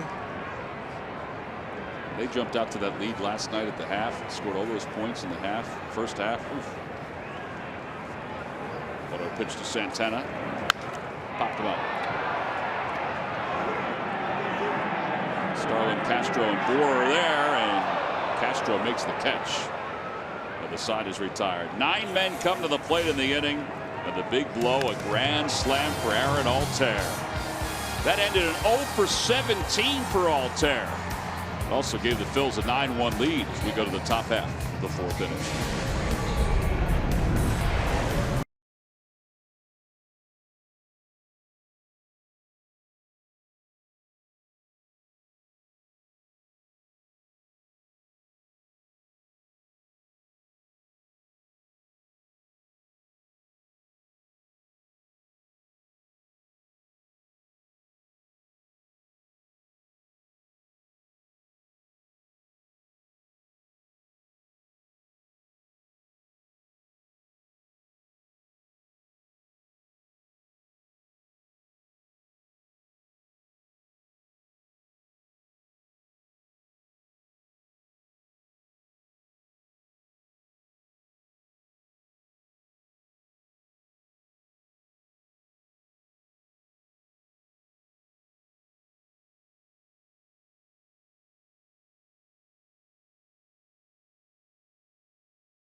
The local company who has perfected the perks of same-day delivery. Order by 11:30 a.m. and your WB Mason driver delivers right to your break room. Local, fast, and convenient. Who but WB Mason? They're probably wondering, do the kids even know there's a game going on? Well, just like here, there's a big old video pool out at the yard, so they can keep up to date on what's going on if they cared. Bunching him in the middle. See everybody just like a youth soccer game. They're all moving to one side as Maben fouls the first pitch back for Velasquez. Here's that moving shift. Whoa. Well, they left second and third unoccupied. Student body left. All right, so Vince has an 8-run lead. You got to just fire strikes here. I just fire fastballs. There you go.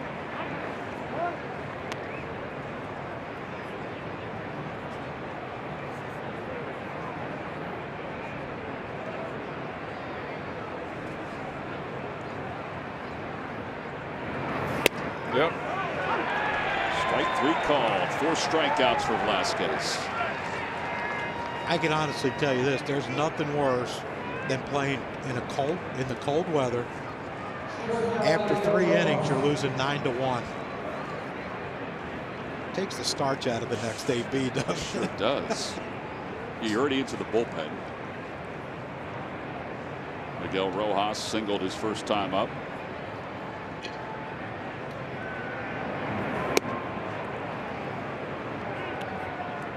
It's when you earn your salary, John. I hear you.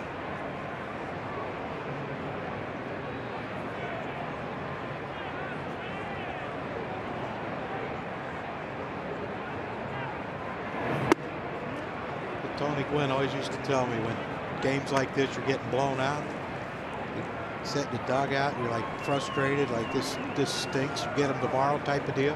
They say try to get your hit, try to get at least one. They said then if you get that one, if you have another bet, try to get another. Said at the end of the year they don't tell you when you got your hits. You just look and see how many you got. Right, and They all count. you don't want to, at the end of your career, think, how many at-bats did I give away? Plus, in games like this, you'll get your fastballs to hit. We've already seen 5 or 6 in a row thrown by Velasquez this inning. There's another one. 2-2.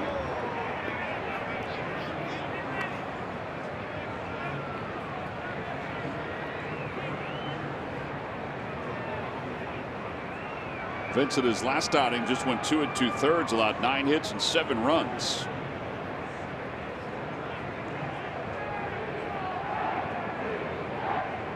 Despite the number of pitches he's thrown, he's walked just the one batter.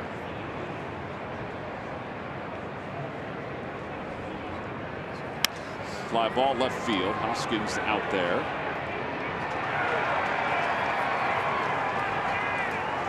Two away. Had you seen the new lights?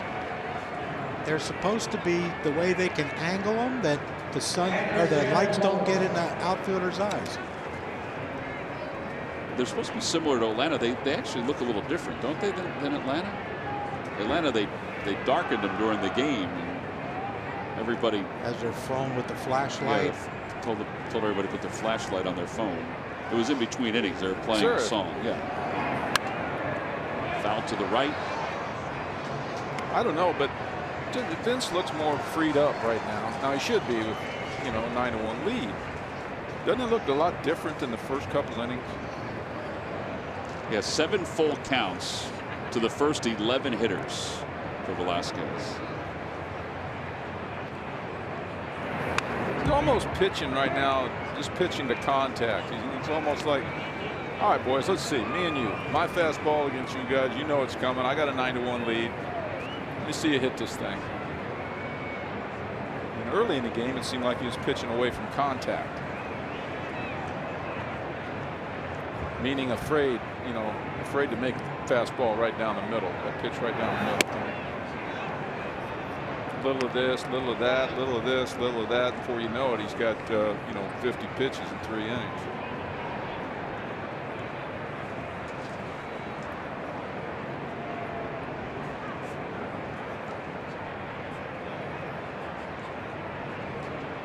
Wallach even has a stance a little like his dad. Swing and a miss. 95, 5 strikeouts for Velasquez. And the Marlins go down in order. Oh, he did his job there, just trying to throw strikes. And he threw a ton of them in the inning. He gets Wallach for the 2nd time tonight. And we'll move on to the bottom half of the 4th inning.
Family of Monopoly scratch-offs. Players must be 18 or older. Please play responsibly. And buy Nissan. Shop ChooseNissan.com. What are those, beans? I think they're peanuts.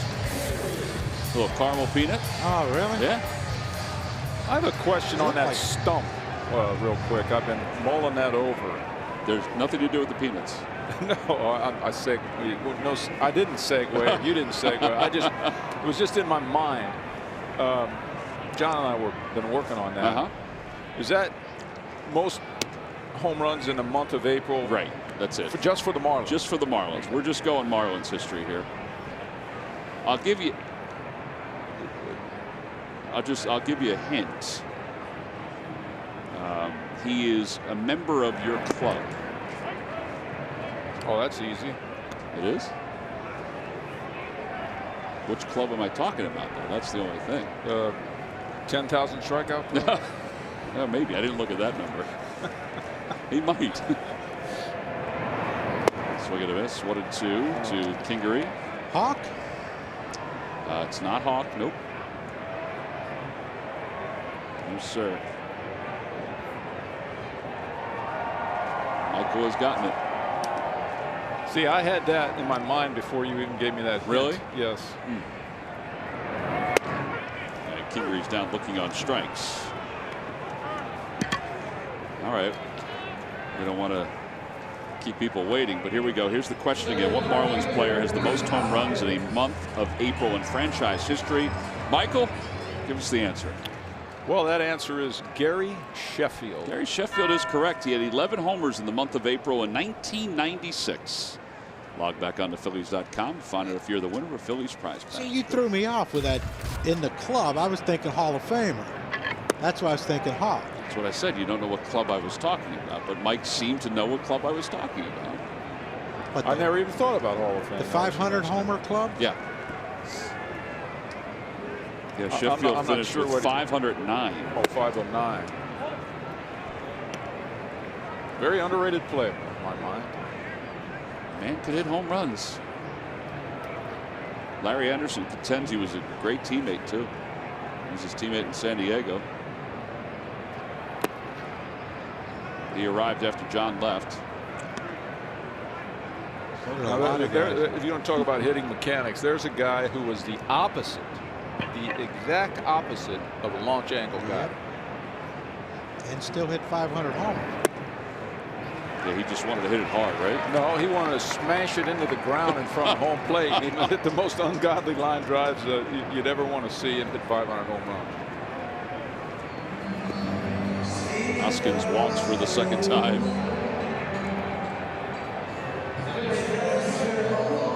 I guess Odubel's glad to see a right-handed pitcher.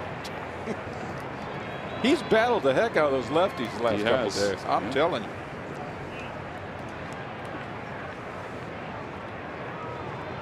Single had scored his last time, struck out his first time. And this is where you have to maintain that same swing he's had against the lefties. Sometimes you see so many lefties for 5, 6, 7, 8 at bats, and then when you finally see a righty, you're like, I got to get me more than just a single here. Start trying to do things out of your comfort zone, which I'm not sure what the comfort zone is for Odubel. If he gets any more comfortable, he'll be asleep during the game. Outside ball foul toward the opening of the dugout, and it's 1-1. Well, if they're looking for somebody to hit, well, not that they're looking for it, but it seems like they are. Somebody to hit fifth in this lineup every day. Odubel's willingness to battle those left-handers, maybe he's the guy. That's if they're looking. Is that like what was that? I don't know what that was. my can popped? Is that what it was? Well, I guess it has a dent in it. It popped out. Thought the lights went out up here. In the air to right field. Maven venturing back to the scoreboard and jumps off the top of the wall. Hoskins had a hold up. He's going to be held at third. And Odubel's got a double, second and third with one man down. Hoskins just waited at second base. I think he thought it was gone, but then Maven kind of sized it up. Well, actually, Hoskins has to wait. He has to maybe go 3/4 of the way down to second in case the ball's caught so he can get back. He didn't hit that ball that well, Tommy or John. That ball was hit off the end of the bat, wasn't it? See, Hoskins is doing the right thing, but Odubel really can't do anything. Odubel wants to go flying. Well, not necessarily, but if he's running hard from home plate, he's got to stop anyway for Hoskins. All right, well, here's Franco. Franco grand slammed his first time up.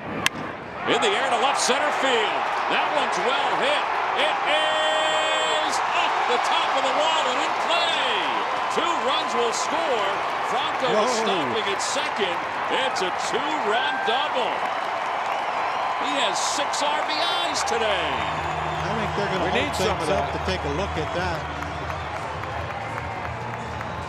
That's a career high in RBIs.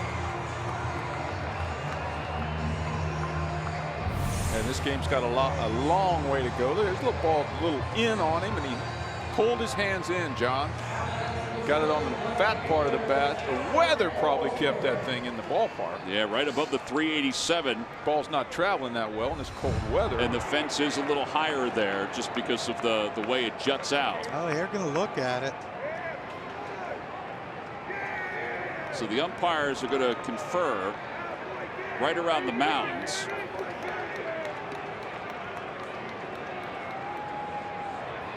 Franco's not done in this game. No, you're right. It's only the 4th inning. All right, so Paul Nart and Kerwin Daniel will take a peek at it. This is in play. This is not a home run. See right there, it hits the top of the fence. No one touched it. Is the screen, though? Is the screen a home run? Screen's not a home run. It's got to go over the screen. Yep. All right, well, then it's a double. Kerwin Danley was the umpire who was out there. He feels like he had it. You can see it in his reaction. Is that John Ritchie back there? Guys are having a season. That is John Ritchie. That is John Ritchie, former Eagles great John Ritchie, right in between the umpires, laughing, having a good time. Cindy Webster's to the right. She's trying to get her face on TV. Boy, you got to hand it to those people being here in this weather. Fired up.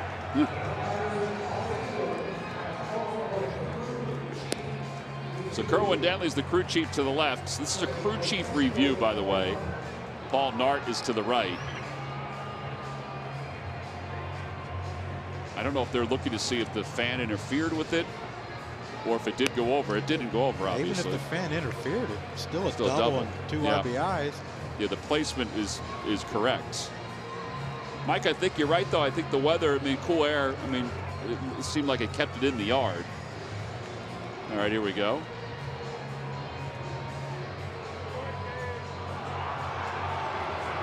So it remains a double. What are the fans seeing on the board that we didn't see? Yeah, they're just playing the role.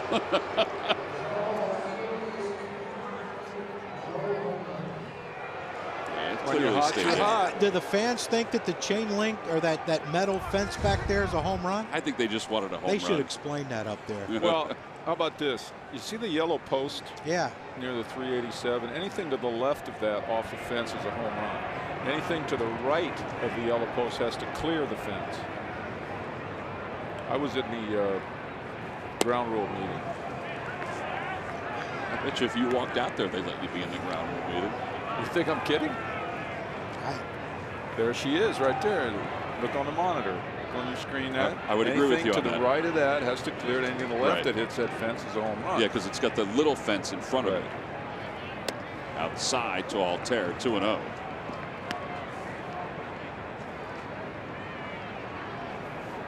Learn something every day. Well, we had somewhat of a similar ground rule when I managed many years ago. I just happened to notice that yellow pole out there. Bouncing ball foul, 2-1 Altair, who had a grand slam his last time up. The race to 6 RBIs right now, or the RBI lead in the game. That's your leader right now. Aaron Altair is right behind him.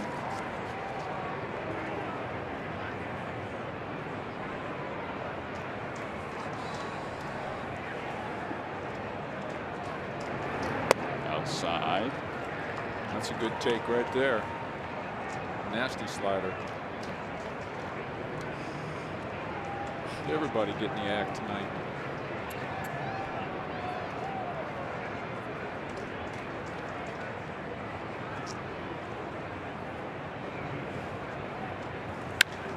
Altair fouls it away.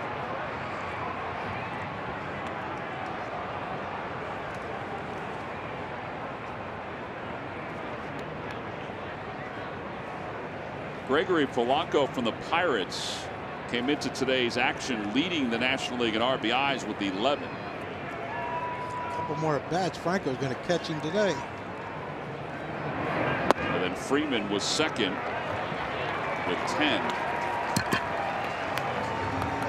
Our Toyota turning point. This is the reason why the Franco and Altair have so many RBIs today. Grand slam in the first. That's one grand slam. Michael Franco. Yep. Then the third for Altair. Little two-strike curveball over the middle of the plate, deposited in the left field seats for the other grand slam. And this game's only in the fourth inning. But that grand slam by Altair was set up by a really good at bat by Franco, not expanding his strike zone, taking a walk, leaving it to the man behind you. Alfaro pounds that first pitch foul. It's 0-1.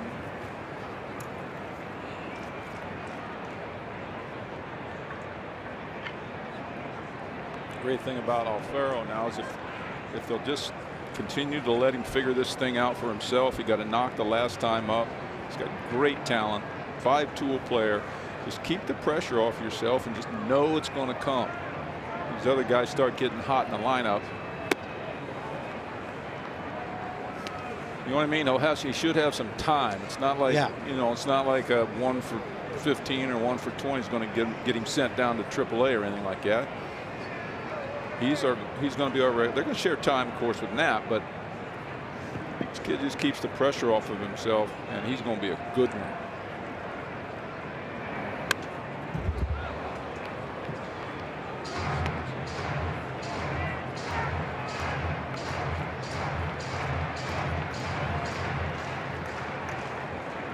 He's cutting down that stroke a little bit, and this count right here would help him.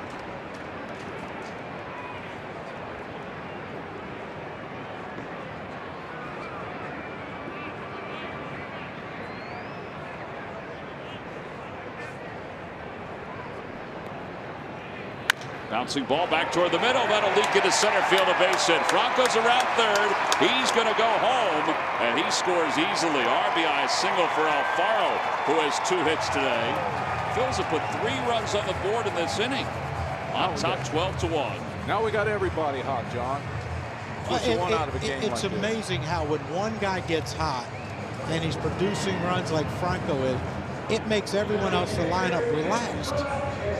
You know, he puts big runs on the board. I mean, here's a swing. Look, what did we see in Atlanta when he played and New York when he played? Overswing in every pitch. He got 2 strikes. You know, he did what Odubel did or Thursday. Just put the ball and play hard on the ground, and it goes through. Now Velasquez up for the 3rd time, and we're only in the 4th inning. 0-1. You know, I hope they learn something from that. Just what you said, John. Just put it on the play hard on the ground when there's men in score position, and you're going to succeed most of the time. The heck with uppercutting the ball.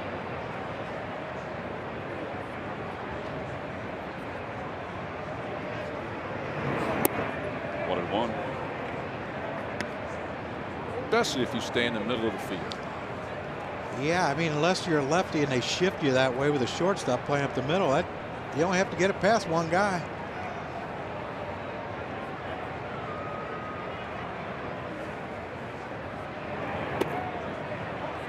You got a record score sheet going here, bro. I'm about ready to shut it down. Really? Well, I think my pen's are on that ink. It ain't too cooperative. What if it's a keepsake? What if it's a record-breaking night? I'll just copy off yours tomorrow when we get here. 2-1 pitch. Fouled back, 2-2. Which, with the way this game's going, might be in a few hours. It is a good thing we started at 6:05 tonight. That's right. That's a good thing. So we have an hour to play with. Yes, we do. So that was the 1st inning. Right.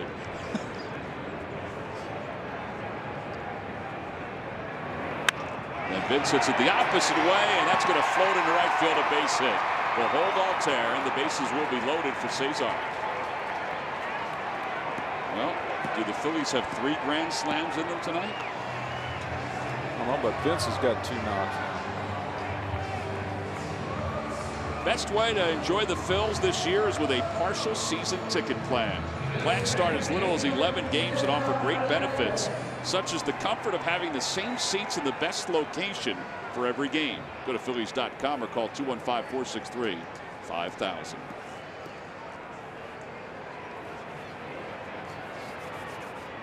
Phillies had 2 grand slams in the first 3 innings of this game. The last time that happened in baseball was back in 1999. You guys remember it? You know, I went back. We were talking about Vaughn Hayes did something at one point back when we played, right? That's the first inning, too far back. He had 2 home runs in the first inning. Fernando Tatis had 2 grand slams in an inning. Johnny, congratulations. I remember that. That is the last time. My son brought that up to me the other day. He looks up these crazy things, trivia things. Well, tell him to add this to the list. First 3 innings of a game. The last time a team had 2 grand slams was when Tatis had 2 grand slams against Chan-Ho Park in the first Same in the pitcher. 1 inning. 2-0. Hey, that's leaving a guy out to dry, man. You give up 2 grand slams to the same guy in the same inning. It's a lot of pitches too. Chan-Ho must not have been liked that day by the old manager. Phillies, our research department has let us know that according to StatsPass, Phillies have not had 3 grand slams in the game. Ever? Ever. That's a long time. We're going to dig deeper though. Bouncing ball up the right side. Turner off the mound has it, flips softly to first. A run scores on the ground out. And it's 13-1. RBI for Cesar.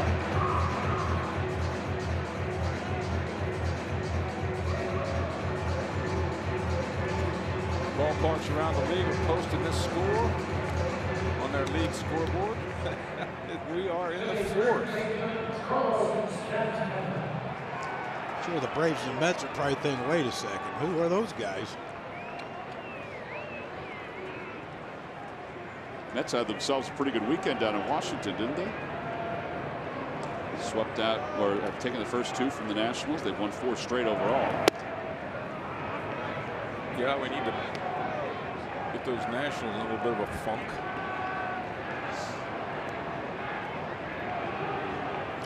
I think the Mets are better than what people think. Because of their pitching or just well, overall? They're pitching, but you know, they got a lot of veterans on that team and a lot of veterans that have played in the postseason.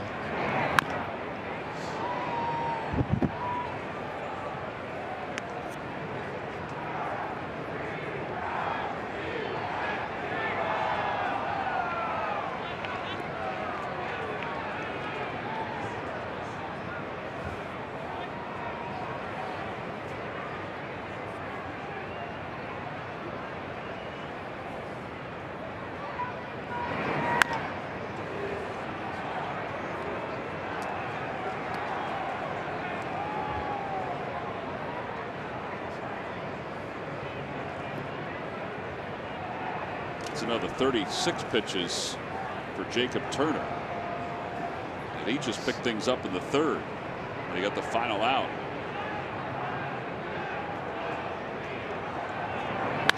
In the air to right field. That is well hit. Forget about that one. 3-run home run for Carlos Santana.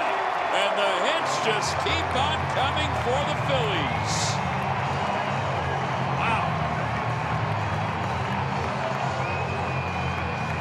Sometimes in the dugout, people start screaming, hey, let's save some for tomorrow. Apparently they're not interested in that. Santana, well, that's a 3-run home run. 2 slams and a 3. That is the 1,000th career hit for Carlos Santana. It's a memorable one because it comes with a 3-run shot.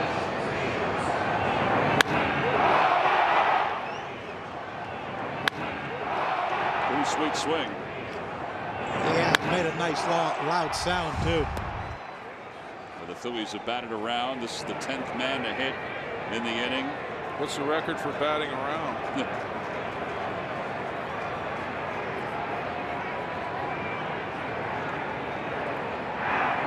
Kingery began the inning by going down looking on strikes. You know, he's squeezing that bat right now. He's like, I don't want to make 2 outs in an inning. Former Philly great Brian Schneider there. Not a good time to bat. The team has like 8 runs in an inning, and then you come up there.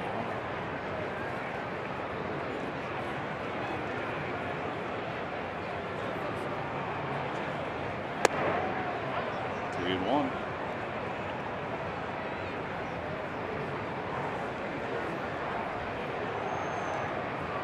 (16-1). 16 runs on 14 hits. 3-2 to Kingery.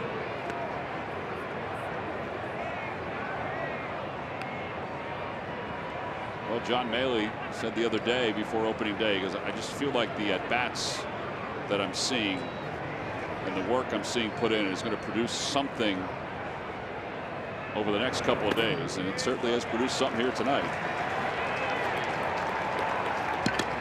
I've asked you this before, but I'll ask you this again. The 10th man hits in an inning. Where do you put that? Just got to start scratch that off and put a 4. Oh, that's right. Yep. That's right. That's right. I'm done. Juan Nieves is going to go searching in the bullpen again. He's got 2 visits. Something we have to keep an eye on for the rest of the night. Maybe the lone storyline later on. Yeah. Something tells me we're going to get into some stories here eventually. Hoskins walked earlier in this inning. A breaking ball, and it's 1-1. You wonder at some point when, I'm sure he'd like to get Reese, even though it's early in the season, maybe put someone out there, get someone, Nick Williams, maybe a couple at bats. Opposite way for Hoskins. Maben is on the run along the warning track. He can't get it. It's off the wall, and Kingery jogs around third, heading for home. It'll be an RBI double for Hoskins. It's now 17-1. 8 runs have scored here in the inning.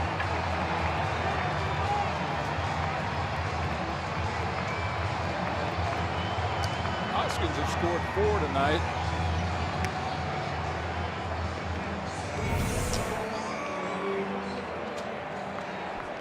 I don't know. He just kind of cut that off, got it on the sweet spot of the bat. I think that's what separates him than anyone else on this team. The fact that he will. He lets the ball get on him, and he drive that ball the other way. He just not trying. Yeah, he just lets it go where it's going to go. Yeah.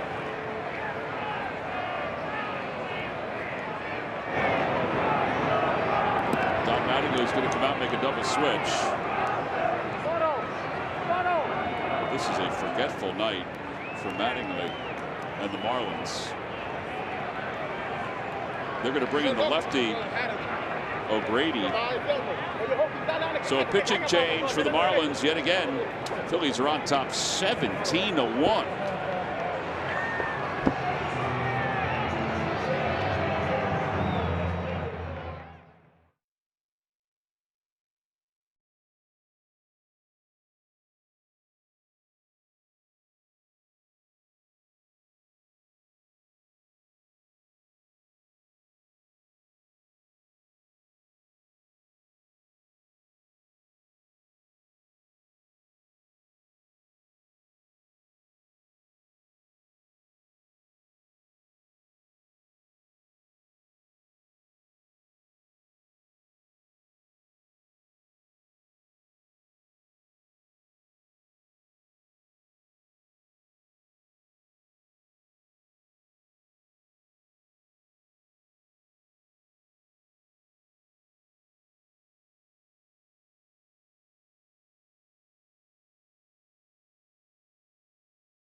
louder than the box score reads, but the Phillies have banged out 15 hits. They have 17 runs.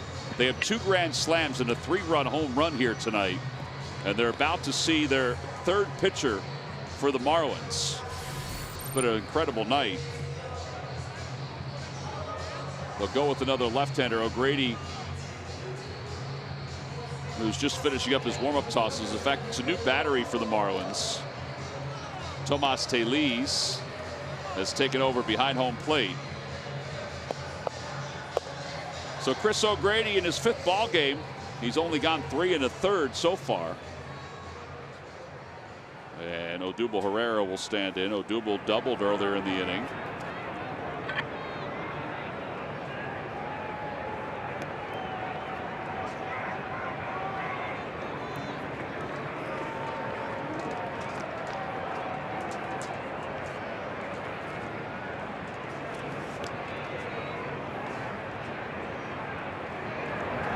And Odubel fouls it away.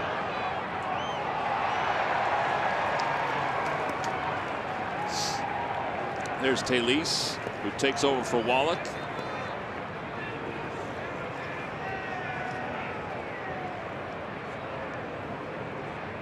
Odubel 2 for 3, a double, a single, and 2 runs scored.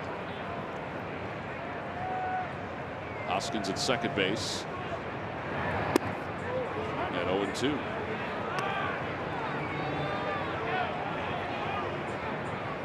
As a manager, I'm sure you're just thinking, I need somebody to get some outs. I mean, Alter's been hot tonight. Everybody's been hot tonight for the Phils. Hoskins has been on base 4 times.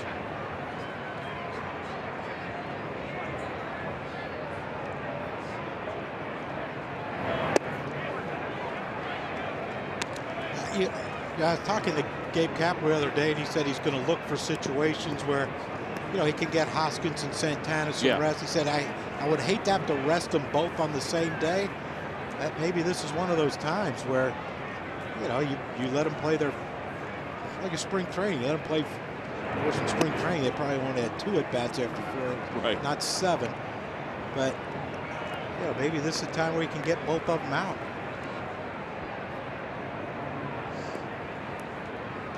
How many games have we played? Well, this is our 7th. 7th? What are you talking about getting guys rest? 7 games? Now, I can see in a 20-1 ball game where you might pull a couple of regulars out of the game just because you don't want to get them hurt. But rest, man, rest when you get to game 35 or 40. Huh? Michael, like Clyde McCullough told me a long time ago, it's not my way, it's baseball's way. I like that answer. It's not my way, it's baseball's way. Where we heard the other day after the 2nd game, see, I need to get him off his feet for a day. Yeah. So we're going to miss. So Odubel strikes out. And that wraps up this 4th inning. What a productive 4th inning it was. 12 men come to the plate in the inning. The Phillies didn't have a grand slam, but they did have a 3-run home run. The 1,000th hit in Carlos Santana's career. It's a deep one to right field. We move on to the 5th. The Phillies on top 17-1.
Claus a voucher for something out at Ashburn Alley, whether it be Chickies and Pete's, crab fries, Tony Luke's, or a Hatfield hot dog and Coke. Go to Phillies.com/student-steal or show your student ID at any Citizens Bank Park ticket window on game days. We begin the 5th inning. Tomas Telis will lead it off for the Marlins. Velasquez has a 16-run lead to work with. Should be able to hold it.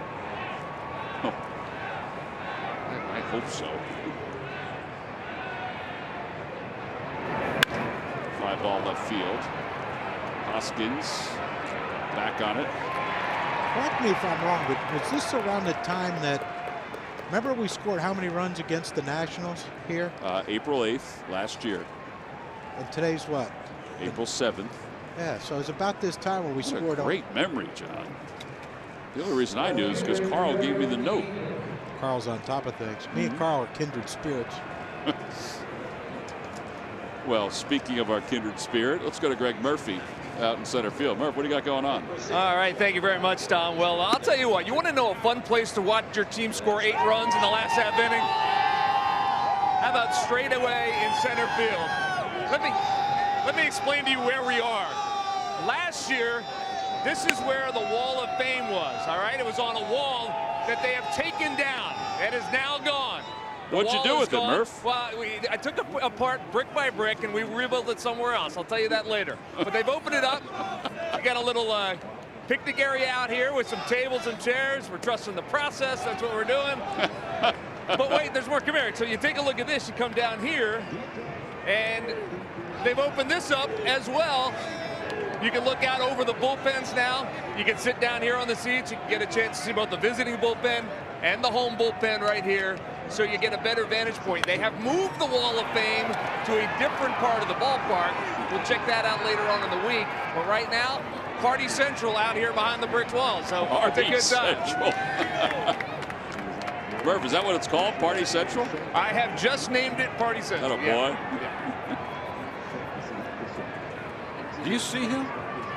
We can't. The other wall's blocking him. Like, batter's eye. He's over the batter's eye. Behind the batter. Yeah, that's right. That's Murph, climb up on the wall and wave. View of the game, is it? There's TVs out there. Okay. 2-2 pitch bounced on the ground softly to second. 2 outs.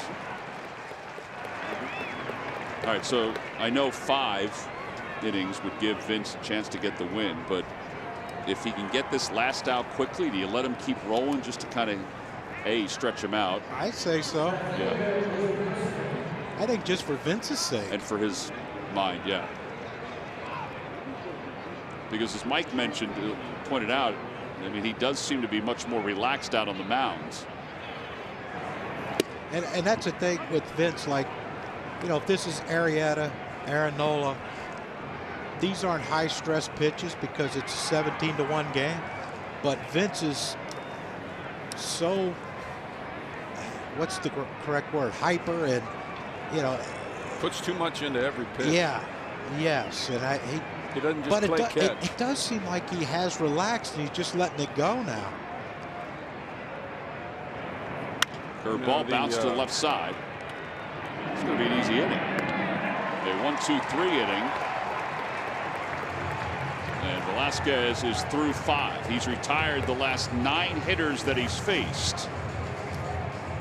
So Murph is at Party Central. Probably taking somebody's French fries. We've seen that act before. We move on to the bottom of the 5th.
Visit citizensbank.com.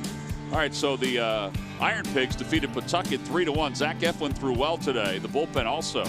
Alexi Amarista, who they just picked up, had a 2-run single in that game.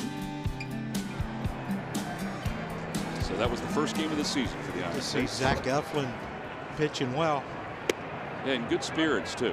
You know, I know he wanted to make the club, but he also wanted to maintain his health. Bronco takes inside.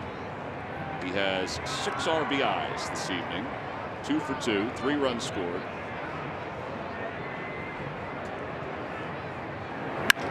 Out to center field. Venturing back is Brinson, but he puts it away for out number 1. See, he should register in his mind. In fact, all of our hitters should. How they feel now, how loose and relaxed they feel, and how they're getting the balls they sometimes normally don't get to, how they're taking pitches that they normally don't. That relaxed feeling you have in a game like this. Yeah, it would be nice to have it carry over even beyond this. Altair walked his last time up after hitting the grand slam in the 3rd.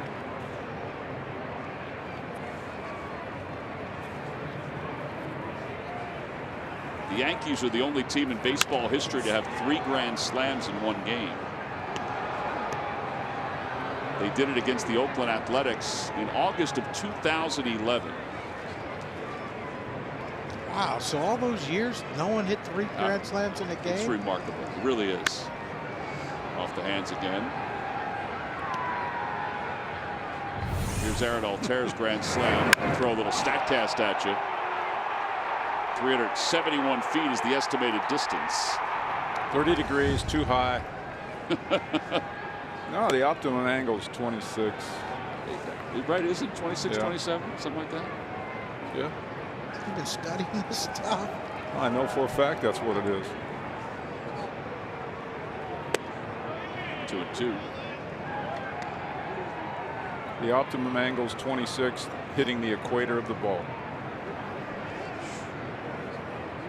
You don't even know who you are, Michael. I thought I knew you. Well, the pitch comes in at 14 degrees down from the mound. Okay. An angle, you know. Yeah, I got 14 you. grand. So that's why they, you know, the StatCast coaches them not to swing level through the ball because it creates a ground ball. You should swing slightly up. Why didn't you tell me this 30 years ago? You wouldn't have done it. I wouldn't have done it. We knew how the great hitters swung the bat. We don't like it. Confess. I'm not a fan of the big high launch angle.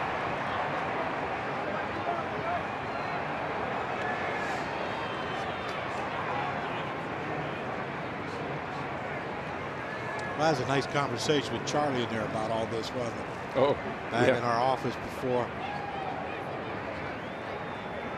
Which I think Charlie stole Larry Anderson's phone charger. We'll be looking for that for days now. I'll show you some launch angle. You know what you can do with that launch angle? I've never seen a guy with a high launch angle stay in the big leagues very long. Another one fouled off to the right. Aaron Altair is peppering the right side.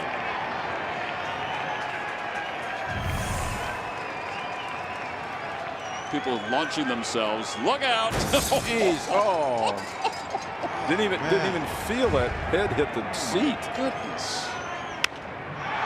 With the air to left field. That one is over toward the corner and just foul. Could have been another extra base hit for Aaron Altair. Got it in on his hands.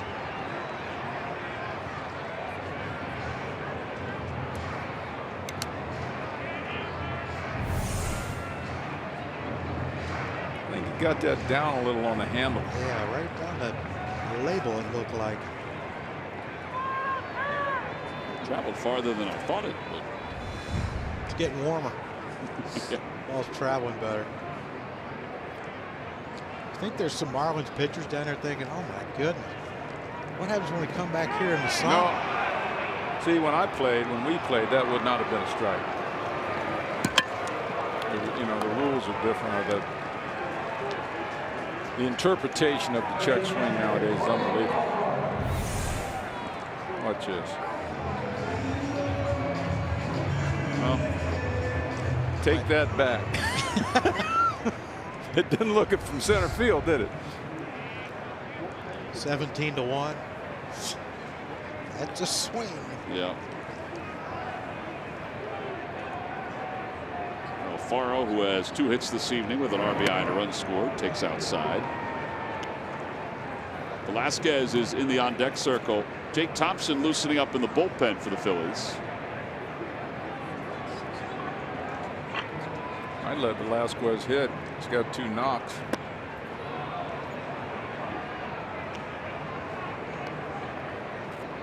Yeah, Cesar and Kingery got to be sitting there thinking, yeah, golly, we got 1 hit.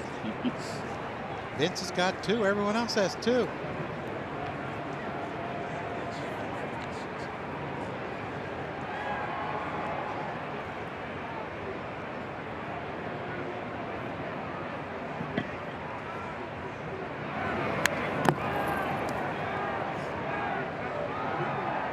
I'm saying he's got the highest bat speed on this team. Alfaro. He does get it through fast. Teran Guerrero, who pitched the other day, is loosening up in the bullpen. He's got a pretty good arm. He might be a little more than that 14 degree or whatever it was you said. About 6'7", isn't he? 6'7". Swing and a miss. Alfaro strikes out. Back-to-back strikeouts for O'Grady. 3 in an inning and a third. We've completed 5. We move on to the 6th. The Phillies in command, up 17-1.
Nick Pavetta's second start of the season was one that left hitters making quick turns back to the dugout, silencing Marlins hitters with 9 strikeouts and allowing just 4 hits.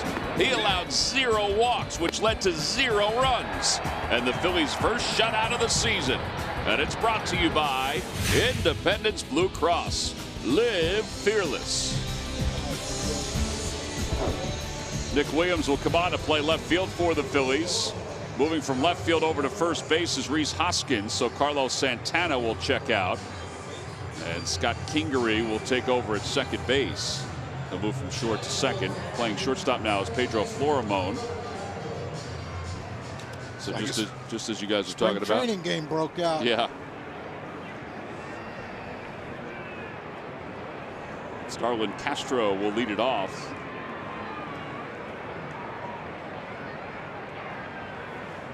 He is 1 for 2, doubled and reached on a fielder's choice. And he takes a fastball. It's 0-1. I think these are great innings for Vince with this big lead. I agree. And he just firing now, nice and loose.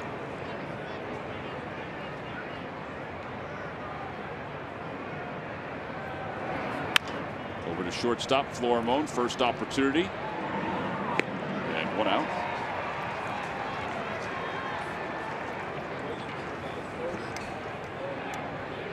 Flormone will bat second, by the way, in the order. Nick Williams will bat leadoff. He'll be in the number 1 spot. 2 pitches, 2 outs, or 1 out. 2 pitches, 1 out. There's Justin Bour.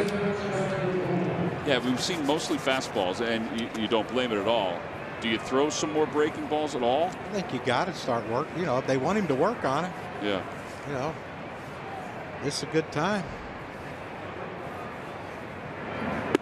I don't think behind in the count. You know what I mean? No. I mean, I don't. Like right here, he got a strike 1 to Castro, breaking ball, ground out. Strike 1 to Bour with the fastball. Probably throw a breaking ball.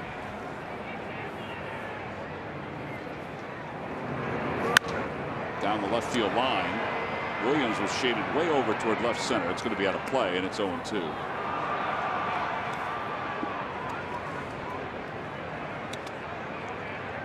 Interesting thing I saw the other day. You guys probably know about it and probably talked about it. Outfielders carry cards in their pockets. They do. Yeah. Phillies aren't the only team that do it. No. We were kind of joking about the one team that we saw do it. Was it early on in spring training that we saw a team do it? But as the spring went on, they decided to do it because Chris Young was aligning the outfielders. Now the outfielders peek at the card and they look and see where they should align with certain hitters. Nick looks awful shallow, though, doesn't he? He's shallow. He's way over in the alley.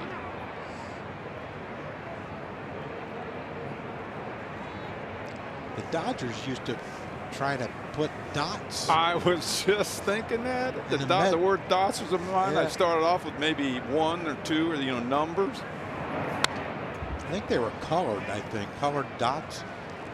For this guy, you stand on the 1 dot. For this guy, Yeah. you stand on the 3 dots. And the Mets said, I don't think so. Yeah. It was in the playoffs, wasn't it? I don't remember if it was the playoffs. I mean, it may have been, but you were The year they went to the World Series? 1-2 pitch. They went out there early and someone's trying to paint dots. The ground screw guy apparently just said, that ain't happening Yeah, here. not on my field.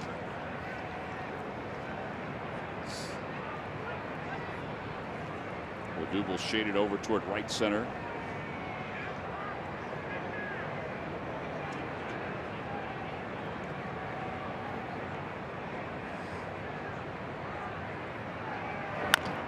Over toward first. Hoskins. Ball took an odd bounce. Another ground out 2. So 2 outs. Well, if you're getting tuned in for your upcoming Cruckcast, you don't want to miss it. Executive producer Greg Murphy and John Kruk sit down talking about John's time playing at Augusta. Listen to the Cruckcast on NBCSportsPhiladelphia.com or wherever you get your podcasts. John's played Augusta once. Mike's played Augusta 3 times. Yes, I have, but I can't remember anything about it. It's been so long ago. Really? Yes, I can, actually. I was just fibbing. 0-1. How can you forget that? Well, that's what I was going to say. You said it's a little different now compared to when you played. All of the most recent, well, all the changes they've made over the years were not there last time I played it.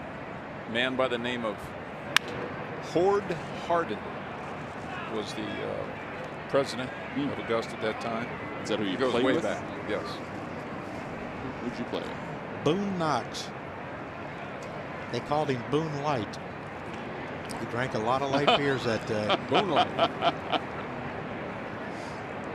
So you guys talked about on your Cruckcast. You talked about your experience playing there. Oh my gosh! Everywhere you look, there's a postcard. You know, Yep. everywhere you look. If you took a camera with you, you'd have to take a picture of every hole. Oh, because it's so pretty. Yeah. Oh, yeah. Beautiful. It's like, But it's so different than what you see on TV because, like, you'll see behind greens you get a gallery, Yeah. but you know, normal play there's no gallery and it's wide open. like wide open spaces. I took a camera down to the 12th green in that area down there, in par 3, and I just everywhere I looked, That's pretty cool. take a picture. Well, you can take a picture of this outing for Vince Velasquez. He just threw 12 pitches to get through the 6th. We move on to the bottom of the 6th inning. Phillies up 17-1.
Jefferson Health. Call 800-JEFF-NOW or visit jeffersonhealth.org. And by Geico. 15 minutes could save you 15% or more on your car insurance. Home half of the 6th inning. It's 17-1. Phillies on top. It's been about a year since the Phillies last scored 17 runs. Vince Velasquez will bat here in the bottom of the 6th inning. It'll be Velasquez, then the top of the order, Nick Williams and Pedro Florimon. I don't think Velasquez will go out and pitch the 7th, but we'll see. I mean, this may be just to let him hit because they've already used 2 bench players. Not that it matters, I don't think, at this point, but Guerrero pitched the other day. He topped off at 100. Yeah, this thing comes out of his hand good, Michael. Looks like it might come out a little bit short of 62 feet 6 inches. Huh? Maybe 55 inches, 55 feet. He is long and gangly. You saw Yadiel Rivera over at second base as Velasquez torqued his body through the strike zone on that one. He's not even rearing back, is he? He's letting it fly.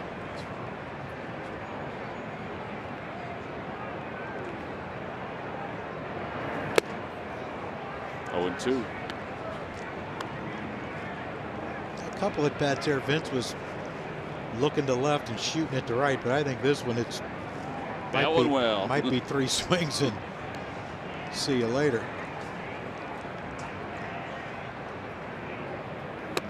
And he is down on strikes. Nothing wrong with that. 1 away. And now Nick Williams. Hey, is that the sign of baseball right now where it's a 17-1 game? This young man pitched on Thursday, and he's coming in a 17-1 game, basically like a mop-up, and he's throwing 98 to 100. Just throwing strikes and throwing cheese. Tough league, man. And Williams punches it through the hole on the right side, a base hit. And Nick, in his first at-bat tonight, has a hit. 16th hit of the evening for the Phillies. Nick's comments the other day got him in a little bit of hot water about not being in the lineup. He was laughing as he said that I guess the computer didn't spout my name out of the lineup. And he immediately, once he saw it in print and saw how it was taken, he immediately called Gabe Kapler and apologized to him. And they met for a little bit today. And Gabe told him everything's fine. You'll be in the lineup tomorrow. One thing Gabe said is if you ever have an issue, you know, managers always say the door is open. You know, handle it a little differently. And I think Nick realizes that. He was very apologetic today. I talked to him for about 20 minutes today, and you know, he felt badly about it, about how it was, how his comments were taken. He said he did say it, but he said he did say it with a smile on his face. More of a joke than anything. He said, but I have to realize that it. You have to be careful sometimes with the way you do say things. Yeah, it's not like Twitter text where you can put ha-ha after. Right. If someone else is writing it, they don't add the ha-has. Well, you know, either way, with a ha-ha or not, you're still putting it out there that the manager must make the lineup out by looking at a computer. Yeah, you allude to that. Spits out the lineup, which is not, which definitely doesn't occur. That doesn't mean that they don't refer maybe to some stats or some success or lack of success against a particular pitcher, the way they set the lineup up. Another base hit to right field. That's about 5 that has gone past the second baseman like that. Yeah, first right? Castro and now. Well, Vince had 2. Yep. And the last 2 guys. Good for Pedro. I tell you what, we didn't know last if he'd be playing. And it was against the Marlins down in Miami. Yeah, that was a nasty ugly. injury. I mean, ugly. The fact that he was able to come back, I was shocked when he was 100% in spring training. Yeah, that's what I mean. I didn't think he'd be ready, but good for him. And he's a pitcher now, too. Yes, he is. Kingery down the left field line. That's going to be in for an extra base hit. Williams scores. Florimon will be held at third. It's an RBI double for Kingery. So he has 2 hits tonight. 18-1 Phillies. Boy, he turns on his fastball.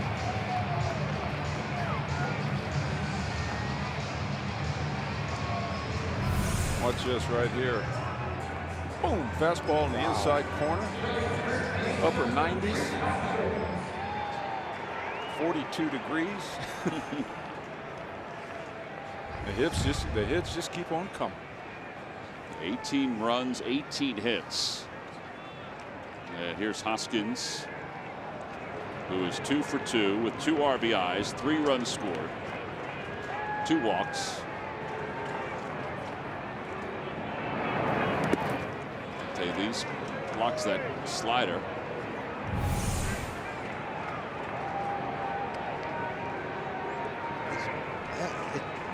See how he just brings his hands in. He didn't try to crush it. It just jumps off his bat. He has a different sound when it comes off his bat. He's like Hoskins and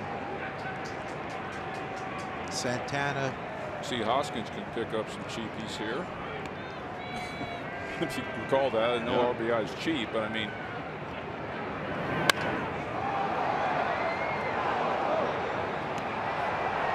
Nice catch on the rebound by somebody down in the 5th row. Boy.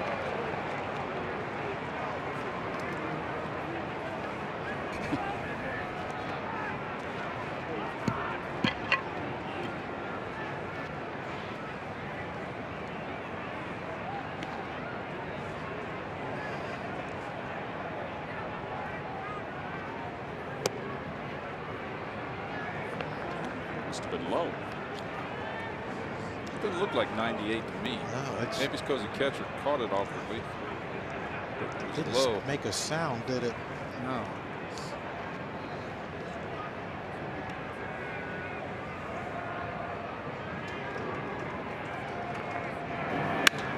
Fly ball right center field. Florimon's going to tag. The ball goes back toward Maben, who makes the catch. And Florimon will score another RBI for Hoskins. He has a 3 RBI night. 19-1. Phillies on top. How many did we score against Washington a year ago? That was 17. Yeah, 17. Yeah. Right, Carl? 17 against Washington a year ago.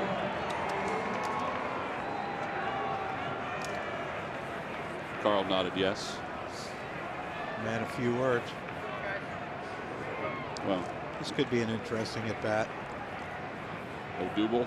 Yeah, he struck out the last at bat, and he kind of stood at home and yelled and slammed his bat. You got to be careful what you do when you're winning by 20. Yeah, especially with a guy like, you know, that bench in there with Donnie Mattingly and Tim Wallach. Yeah, there's a thin line with what you can get away with when you're up by 19 or 18. What are we up? We're up 18.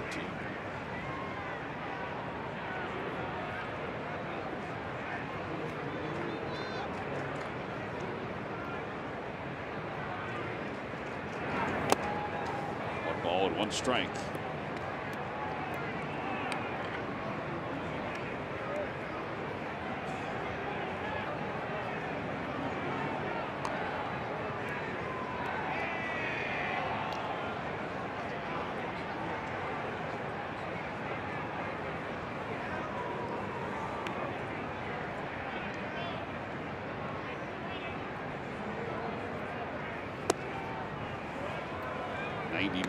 Down and away.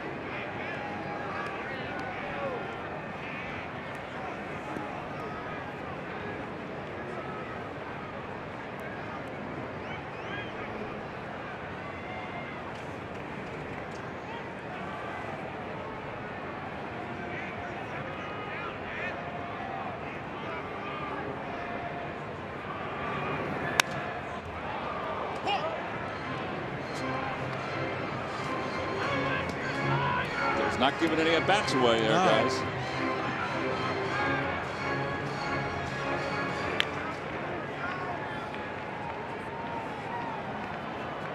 Franco on deck. That's his night as it pops down from the score bug. The what?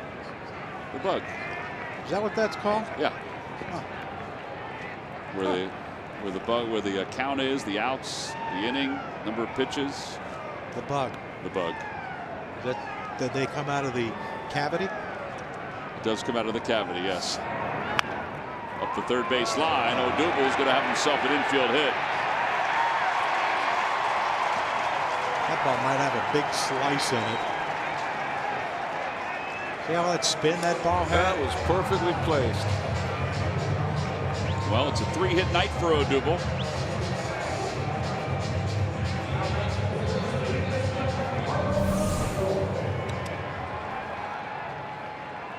A lot of hits over there. What's you say? Look at that right turn, Clyde. Look at that thing. They're going to have to mend the grass after the game with that like one. Patrick Reed little sand wedge shot he hit a few today that spun sideways.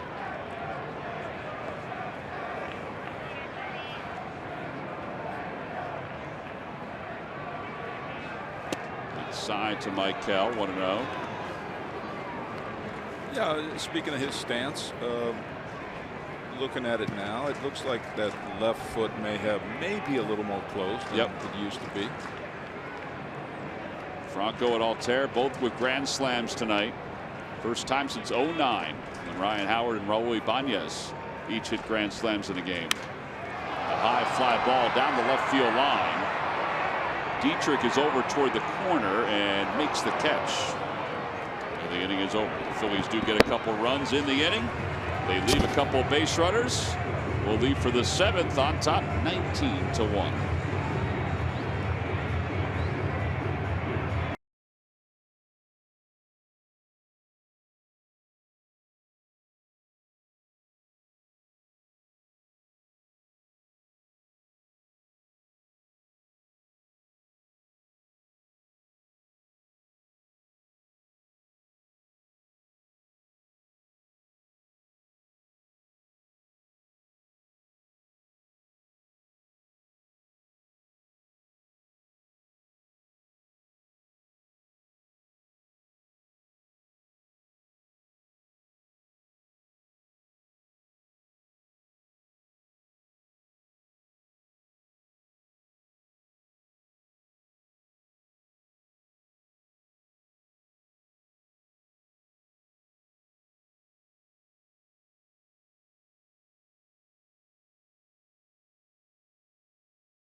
We didn't show you all 19 hits or 19 runs, but we showed you enough of them. We take a look at our Delaware Valley Honda dealers game summary. The Phillies scored 5 in the first inning thanks to a grand slam by Michael Franco, and then 4 in the third thanks to a grand slam by Aaron Altair. Vince Velasquez, well, he went 6 innings, the recipient of all the runs, but man, he started to throw strikes after those runs started piling up, and it was 6 effective innings for Vince, and he gives way to Jake Thompson. Thompson delivers a fastball low. 1-0.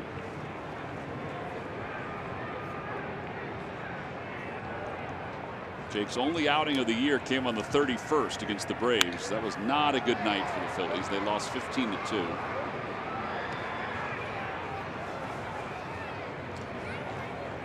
Yeah, we were there for that one. Sure were. That was fun to watch. It wasn't as entertaining as this one.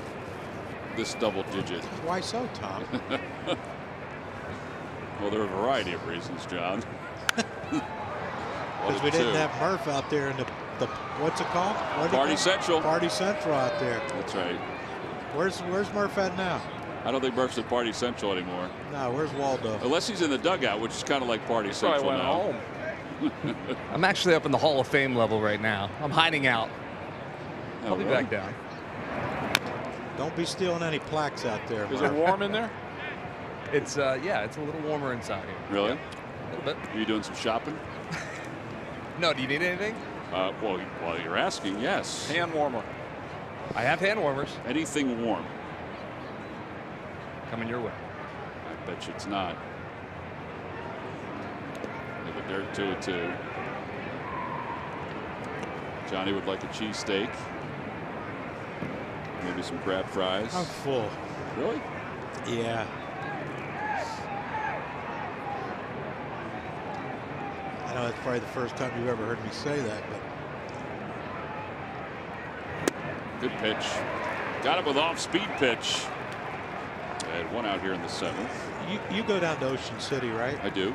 So I found out the best time to go to Acme when it's like 25 degrees, the wind's blowing sideways and no one's there. Stop at Starbucks as you walk in on the right side. I never saw that. Yeah, it's right there. I don't drink coffee. Here's Miguel Rojas with one out. And a strike at the knees. It's 0-1.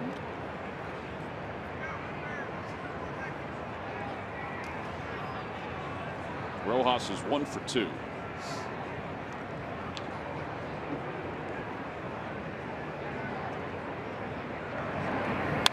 On the heels of this offensive outburst, the Phillies will unveil Jake Arrieta tomorrow. And that's exciting. Yeah, looking forward to that. Cavity Busters Kids opening day. You not only get a chance to get the sweatshirt, but also get a chance to see Jake's first start in a Phillies uniform.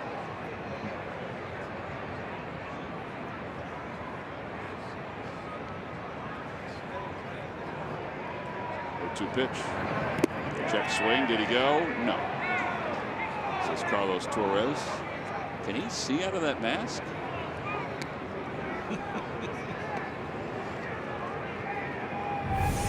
Now, there's some guys that should have those masks on, the umpire. Yeah, they don't get to move around a whole lot. Good call. Yeah, he saw it.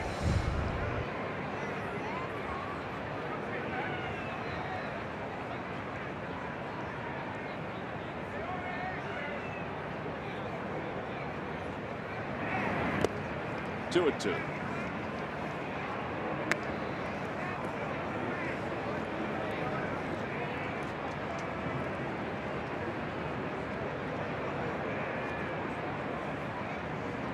Hey, with this, we hold on to win this one. We're just going to leapfrog the old Marlins in the standings, aren't we? Well, they had more losses coming in, right?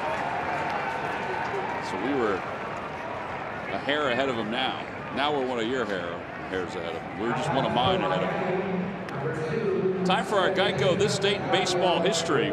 The Phillies opened Enron Field with a 4-1 win over the Astros. It's the first outdoor game in Houston since '65. Scott Rowland and Ron Gant both hit homers, and Randy Wolf gave up one run over 7 innings to earn the win.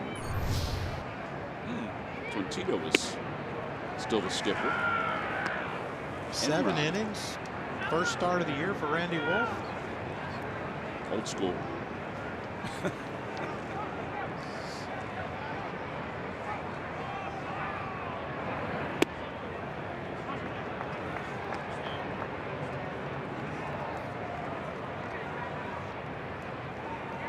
Gadiel Rivera.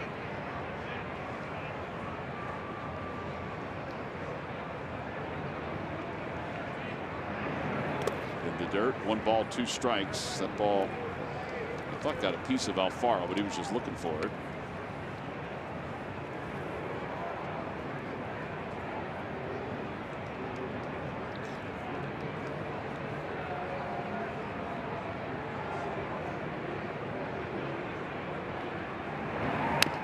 Tapper. Mike, what do you think about these guys now? A lot of guys now are wearing the Oh, John. Little I was face just mask thinking the thing. same thing. Trout started wearing It's it. amazing. I was just going to ask you that question. I beat you to it, so you got to give us an answer. I haven't the slightest idea. That's why I was going to ask it. I mean, I might put that thing on. Fly ball to right field. A lot of the Latin players have talked about Yadier Molina being the influence on wearing that because he started wearing it. Yep. Time to stretch with the Phillies on top 19-1.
Seventh inning.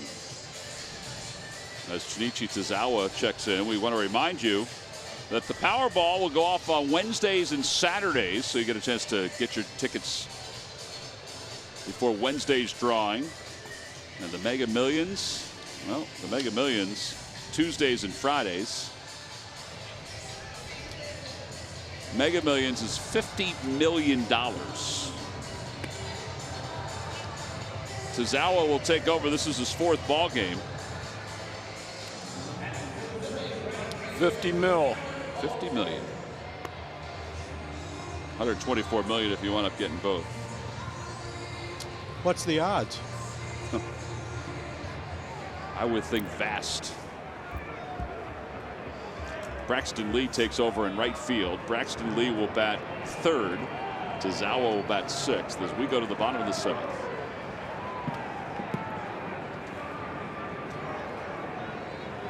Don Mattingly's just trying to get an inning at a time now.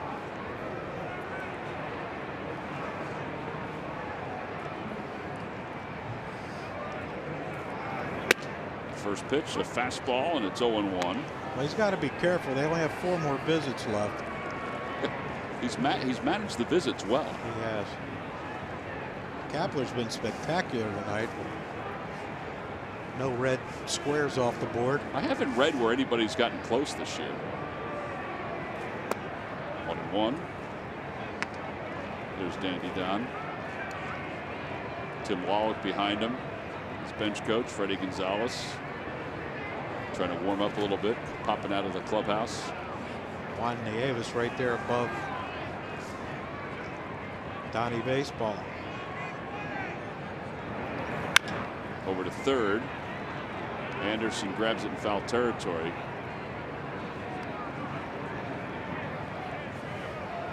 Pace of play has been a huge conversation. And the pace of play is pretty much where it's been the last couple of years. Last year it was up to 305. This year it's at 301 so far. It's never going to change. It's always going to be, as we see, right around 3. Yankees and Orioles didn't help that last night. What's our pace of games, though? Does it just seem like we played 4-hour games every game? I think the road trip it felt like we did, yeah. I mean, the pace of play you might be able to improve it. Do you guys think maybe 10 minutes if they changed anything? But I think if you call more strikes and implement some of those 10 minutes? things. Well, I mean, the game is the game in some ways, I think. Yeah, nobody would notice 10 minutes unless you put it on a bug right there, whatever that thing's called. Score bug. But you know, with the way bullpens are used now, with every team having a specialist, yes, you know, he can only pitch to one hitter type deal. You know, that's going to prolong games. I'm with Mike on that though, and I think, John, you were alluding to this too. I think the game is the game. I don't know if you're going to save much time if you implement additional rules. Altair strikes out and one away. But like if you're Major League Baseball, like what's a good time? Like 10 minutes shaved off every game, or 5 minutes? Like what's I would assume 5 minutes would be huge, right? Yeah, they're not going to get it back to. They're not going to get it to 2.5 hours. It's just not going to happen. That's what that would be, you know, significant change. But who cares whether it's 2.5 or 3? You come to the ballpark, this place, there's so much to do here. Yeah. It's a 3-hour night out. It's similar to the vet, Michael, with the little, you know, the little league wiffle ball field and the rock wall. And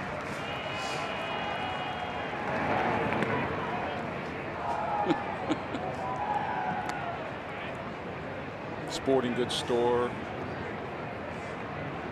This place is department beautiful. store.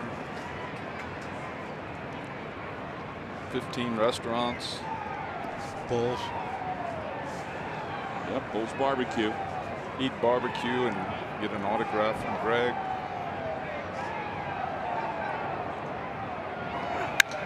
Out to right center field. That sounded like it was hit well. It is long gone. Jorge Alfaro the opposite way. And that's 20 runs for the Phils on this Saturday night. It's a 20-1 ball game. Good sound. Boy, that had a real good sound, but it looked like a fly ball, didn't it? That ball that went into the Phillies bullpen. I know. I thought he missed it. Wow. That's impressive. That's your 8th hole hitter, bro. That's what we keep talking about, though. He doesn't have to overswing. Look at this swing.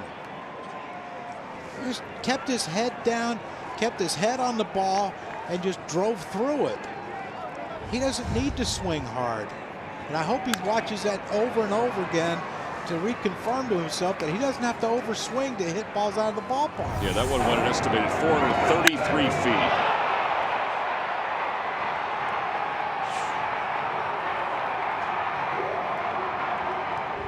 I'll tell you what I like at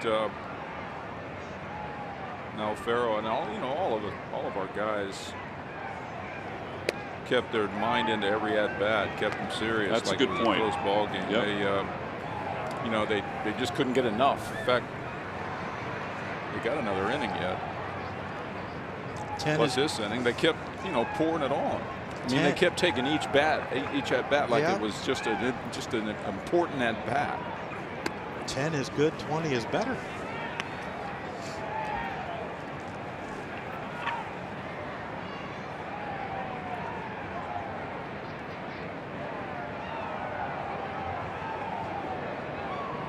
One ball and 2 strikes to Thompson.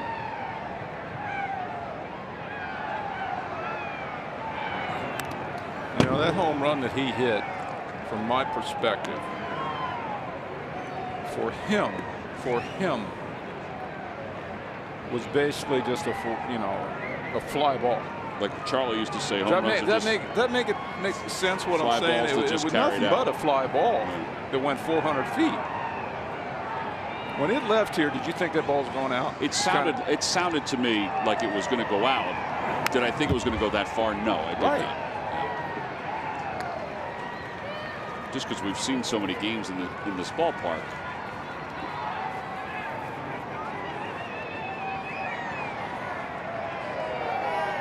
One ball and 2 strikes to Thompson. On a cold night where the ball's not carrying. And yeah, it's not hitting season, as Charlie used to say.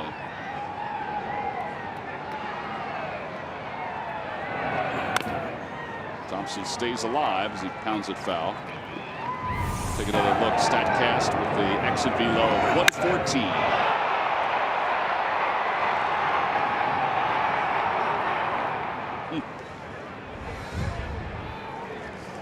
That's a strong young man. Oh.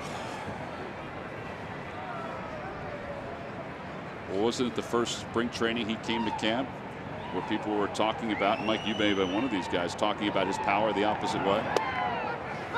As Thompson's down looking. You know, I mean, I heard talk of him wanting to pull the ball more, you know, and I said, oh my gosh, no. I mean, that line of flight right there is the perfect line of flight for a right-handed hitter.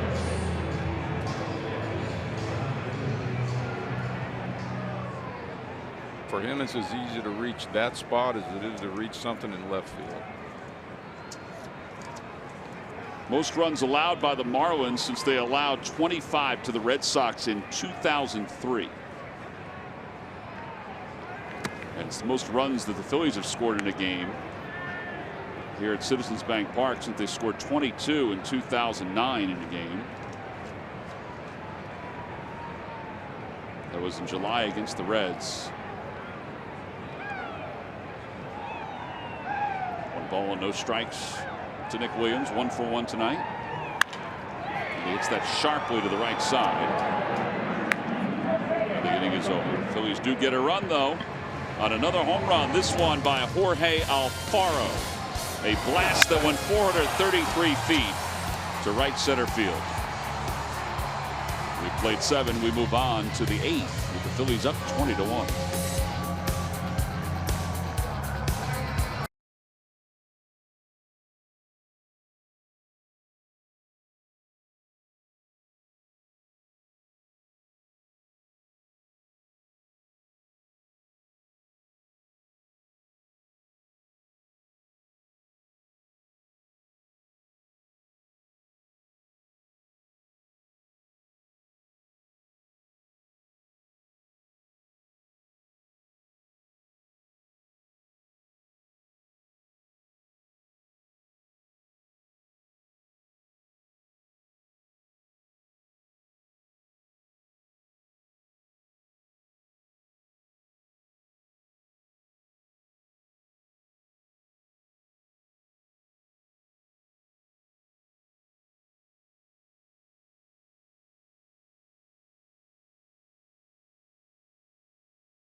Hurry to your local Del Val Honda dealer. Visit DelValHondaDealers.com and buy WB Mason. Who bought WB Mason for fast free delivery? Nobody does it better.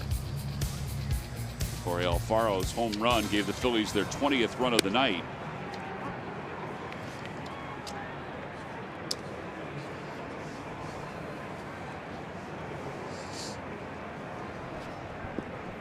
As Tomas Tellez leads it off against Jake Thompson. 1 ball and 1 strike. Jake unveiled this new delivery midway through spring training where he stopped working from the windup and simplified things, working from the stretch. And it was about a week later that we found out that he would be working out of the bullpen. So it makes sense, but they're hoping to simplify things to get more movement on his fastball and maybe even a little more velocity on his fastball.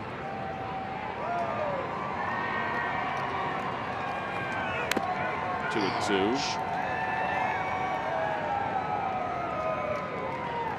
Oh. It's like getting hit by a pitch. Worse, probably.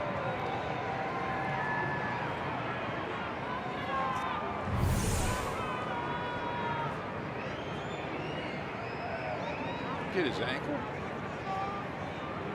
I think it went right through his legs and hit the back of, hit his right ankle or left ankle. Probably getting tomorrow off, right? I would think so. Guessed. With Knapp. I mean, Knapp's been, he caught his side session, he caught his sim game, he caught his spring training, one of his spring training games. So I'm assuming that Knapp will be in there tomorrow. Murph, nice play on that one. Thank you. Now get it over the net. And we get the little guy here. There you go. Thank you. You're welcome. Nice going, Murph. Way to make the fans happy. You're welcome. Why do you say you're welcome to me? Franco cuts across in front of Florimone. 5-3 on the putout, one away. Another way to range, Michael. Need a little bit of that from you too all year. That's our Hyundai defensive play of the game. We're going to make it Murph's little grab on that slow roller, but we figure we'd do this one instead. He went a long way for that one. And here's Murph's. Which one's better, folks? Like Tiger Woods with a fist bump. He caught a ball that was stopped. No, that was slow motion. That thing was moving. Let me tell you. Yeah. You knew if you missed it, there'd be a lot of. You got to sell it, Murph. Sell it, baby. Believe me, I know. Is that why you were celebrating, Tiger? Me and you down here at first base, John. Yeah. One ball and one strike. I know what it's like. We were about to go to Murph anyway because he's got an announcement for the upcoming year about the college series here at the ballpark. So why don't we do that, Murph? All right, if that's what you want to do, let's do it. Yeah, not just baseball going on here at the ballpark. Of course, the Phillies for a couple of years now have been doing their college series where they invite college students from all over the Delaware Valley and beyond to join us for a night down here at the ballpark. Hashtag College Series. It starts this Monday. You can go on to thephillies.com/college series to get all the information. This Monday, Business and Sports Media Night. So if you're interested in business of sports or sports media and you're a college student in the area, you can get down here on Monday night, sign up on the website, come on down. It is a great program that a lot of folks with a lot of great knowledge will be a part of. So come on out, you can ask some questions, and you can see the ball game afterwards. So it really is a fun night. Phillies.com/college series if you want to come on out. Yeah, very well attended, each one. And there's an awful lot of stuff that they provide some of the students, even just to give them an insight on what it's like to work in the business of baseball. 2 away. Brinson is up, and it's 1 ball and no strikes. Yeah, John, we had to go to break when you asked about that jaw guard, might call it. I don't know what they call it, but it makes a lot of sense to me. I tell you, I surely would have given it thought to wear. Center field. And Odubel puts it away. Another 1-2-3 inning for Jake Thompson. The Marlins have given up 20 runs on 20 hits, and they haven't had a base runner since the 3rd inning. We'll move to the bottom of the 8th. It's 20-1 Phillies.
Citizens Bank Park, which features free activities for our young Phillies fans. Hit some home runs at Citizens Bank Fan Field as Pedro Florimon breaks his bat and fouls the first pitch from Brian Holiday off. There's also activities. Treat yourself to the Turkey Hill Ice Cream Bar, open before and during every Phillies home game. For information, go to phillies.com/theyard. Watch Holiday warm up. It looked like he has a great changeup that he disguises as his fastball. Keeping him off balance. Yeah. Those are the Be Bold t-shirts that were given out tonight. McDonald's opening night. Fly ball right center field. Not deep. And Lee will put it away. Well, we've gotten to this point this year where Gabe Kapler has used Pedro Florimon in a blowout and said that he would probably do it again. And that's what Don Mattingly is doing here, preserving the pitchers by bringing in one of his backup catchers. I'll tell you what, I would have killed the pitch. One inning, are you kidding? You couldn't talk one manager into doing it. Mile high. But can you imagine if you were that manager, said, okay, Mike, you want to pitch, go ahead, and he gets hurt? How are you going to get hurt? I mean, get hit by a line drive? Jose Canseco blew out his elbow, right? Oh, did he? Yeah. Had to have Tommy John, I think. Mike, would you have thrown just fastballs? Knuckleballs. Actually, I'm a 5-pitch pitcher. Oh, you are? Yeah. What? Did Bob Boone know that? Fastball, curveball, slider. How would you have done it, though? Splitter, and a knuckleball. He just threw a knuckleball to Reese. Look at Reese laughing. Yeah. Would you have asked for McCarver to catch you, or would it have been Booney? Did he throw a knuckleball? Yeah. Why not, right? He looks like Charlie Huff out there, actually. I'd say he can experiment with pitches now. Everybody gets a kick out of this when it happens. And you know what? The batters probably have a tough time adjusting to like a 60-mile-an-hour heater. I think you're right. I think that last one was a knuckleball.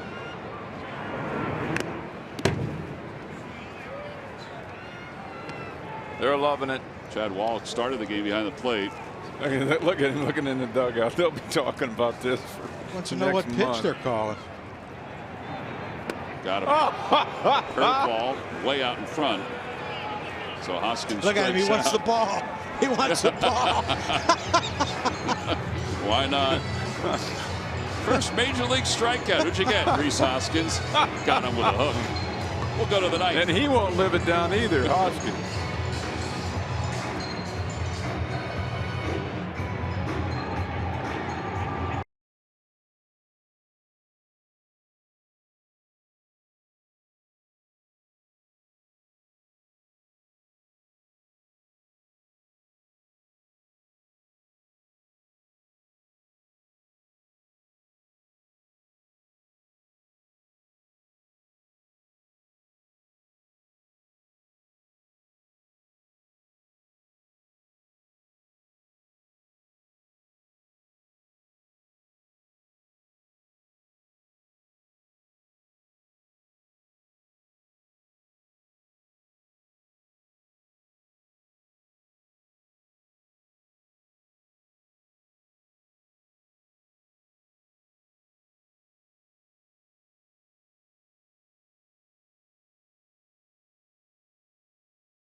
You want to come for the ball game? You also want to stay after the game for a free post-game concert featuring Grammy-winning artist Zed. Your game ticket is your concert ticket. No additional purchase necessary. Go to phillies.com/Zed for more information. Jake Thompson faces Braxton Lee as we begin the ninth inning, and he delivers a pitch down and away, 1-0. Well, in a 20-1 game, when the team that has only one run and hasn't had a hit since the second inning until Scott Kingery, what a play on one hop, not in time until that infield hit. You have a little levity in the dugout when you bring in a catcher to pitch. That's the first hit, by the way, for Braxton Lee. First major league hit. Reese threw it in the Phillies dugout. They're trying to retrieve it. Yeah, they just got it. Alfaro got it. And knowing Reese, he's probably apologizing to the young man. I think he did. Anyway, for the Marlins, we watched in the dugout in between innings when Brian Holiday came back in, and I mean, they were laughing and congratulating him, particularly because he asked for the baseball when he got Rhys Hoskins on strikes. As Bohr takes outside, 1-0. Yeah, his pitching staffs are in the book forever. It's not often that a position player has that clean of an inning. That was pretty clean. Quick one, too, which we appreciate. And he's going to hit for himself if he gets up. They're not going to pinch hit for him? No. It would be appropriate if they brought a pitcher in to hit for him.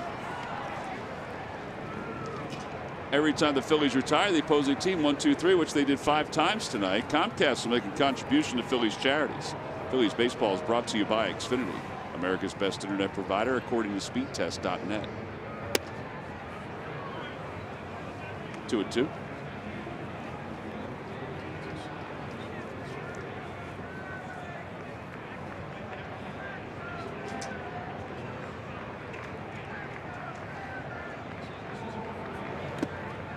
Bohr strikes out.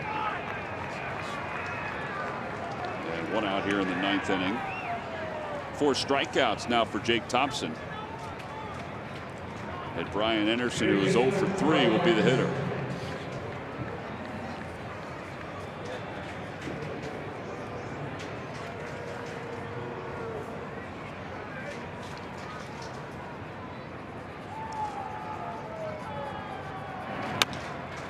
Dribbler up the third base line. Alfaro off his back leg, fires in time.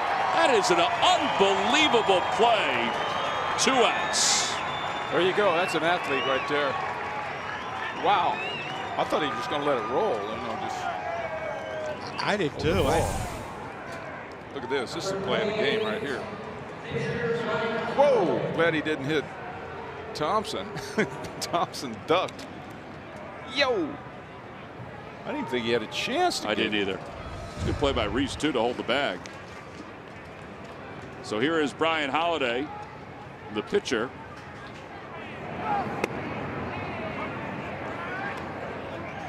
Oh, 0-1. After a road trip in which the Phillies went 1-4, they're trying to make it 2 in a row here at home against the Marlins. And they're 1 strike away from doing that, up 20-1.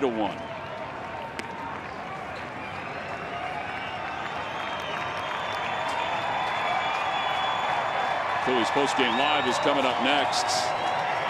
Guys will be chatting about this outing. Rob Ellis, Ricky Vitalico standing by. Talking about the big night for Franco. Altair as well, and a bouncer right back to the mound, and that'll do it. The Phillies, a convincing 20-1 victory over the Miami Marlins to take the first 2 games here at Citizens Bank Park. Franco and Altair each with grand slams tonight. Rhys Hoskins had a big night as well. He had his hand in those 20 hits and those 20 runs scored. Jorge Alfaro, an opposite field home run. He also just made an unbelievable play for the 2nd out of the inning. And Jake Thompson finished things up for Vince Velasquez, who went 6 innings tonight for the Phils. All around, one of those nights that you can smile an awful lot about if you're the Philadelphia Phillies. Some of the numbers that were put together tonight, we want to discount what Jake Thompson did, but he's the only one on that list that doesn't have a hit. But Velasquez in that spot certainly did. He had 2. Our Chevrolet players of the game, the Phillies offense, 20 runs on 20 base hits. Time now for our WB Mason deliveries of the game. We'll give you the long balls. We begin in the first inning with Michael Franco. Boom. Michael continues to be hot. First grand slam of the game. It's 6 RBIs in the game, and there's Alfaro again, the second grand slam of the game. And in the 4th inning, boom! Carlos Santana, his 1,000th hit of his career. It's a nice way to remember it. Yes, it is. 3-run home run. Jorge Alfaro, fastball down the middle, just shoots a fly ball 400 feet into the bullpen. And we saw a little bit of everything tonight. Hope this kind of night that can start something big for us. 20 runs on 20 hits. Gabe Kapler gets his second straight win here at the ballpark. Greg Murphy's down on the field with Jorge Alfaro. 20 hits, and this guy next to me had 3 of them tonight. Jorge Alfaro with a terrific game. 20 runs, 20 hits. Obviously, the offense was clicking tonight, but you were clicking as well. You look pretty comfortable at the plate tonight. I mean, I just try to help the team all the time, and I try to put the ball on play. I just got lucky, you know, and I mean, like, try to help each other, you know, as a team. And like, I mean, I've been having like bad games, hitting, like striking out and all that. But you know, with all the support that we have, like we are like a family and all that. Like how I say it all the time. And man, it's awesome play like with a team like that, you know. Then everybody try to like do the little things, like move the runner. I mean, like put the ball in play whenever we need to, bunt the ball and all that. So, I mean, like. We're trying to like play as a team, play as a family. It's one thing that I did notice tonight. You know, when a guy is up to bat, like Hoskins back in the first inning before Franco's home run, takes a walk, gets on base, and then Franco delivers. It happened again in front of Aaron Altair. Those kinds of things help you win baseball games. Yeah, I mean, like that's what we're trying to do all the time. Like get on base for the next guy. You know, like try to help each other. Like play as a team, play as a family. How I said it before. Let me ask you about that last play, because that's got to just be, what, pure athletic instinct at that point. How do you make that play here in the 9th inning? I mean, like, I always, like, try to be focus every inning and like, treat the game like it's all. Like, it's no runs, like, in the score. And, like, I mean, every play that I have to make to help my pitcher, to help my team, I will try to do my best. It was fun to watch tonight, Jorge. Thanks for your time, guys. Send it back upstairs. All right, Murph, thank you very much. Alfaro and Hoskins, they both homered, or they both provided some offensive spark tonight. 20 runs on 20 base hits. Alfaro had 3 of those hits, as Murph said. It was a pretty good night to be a Philly here at Citizens Bank Park.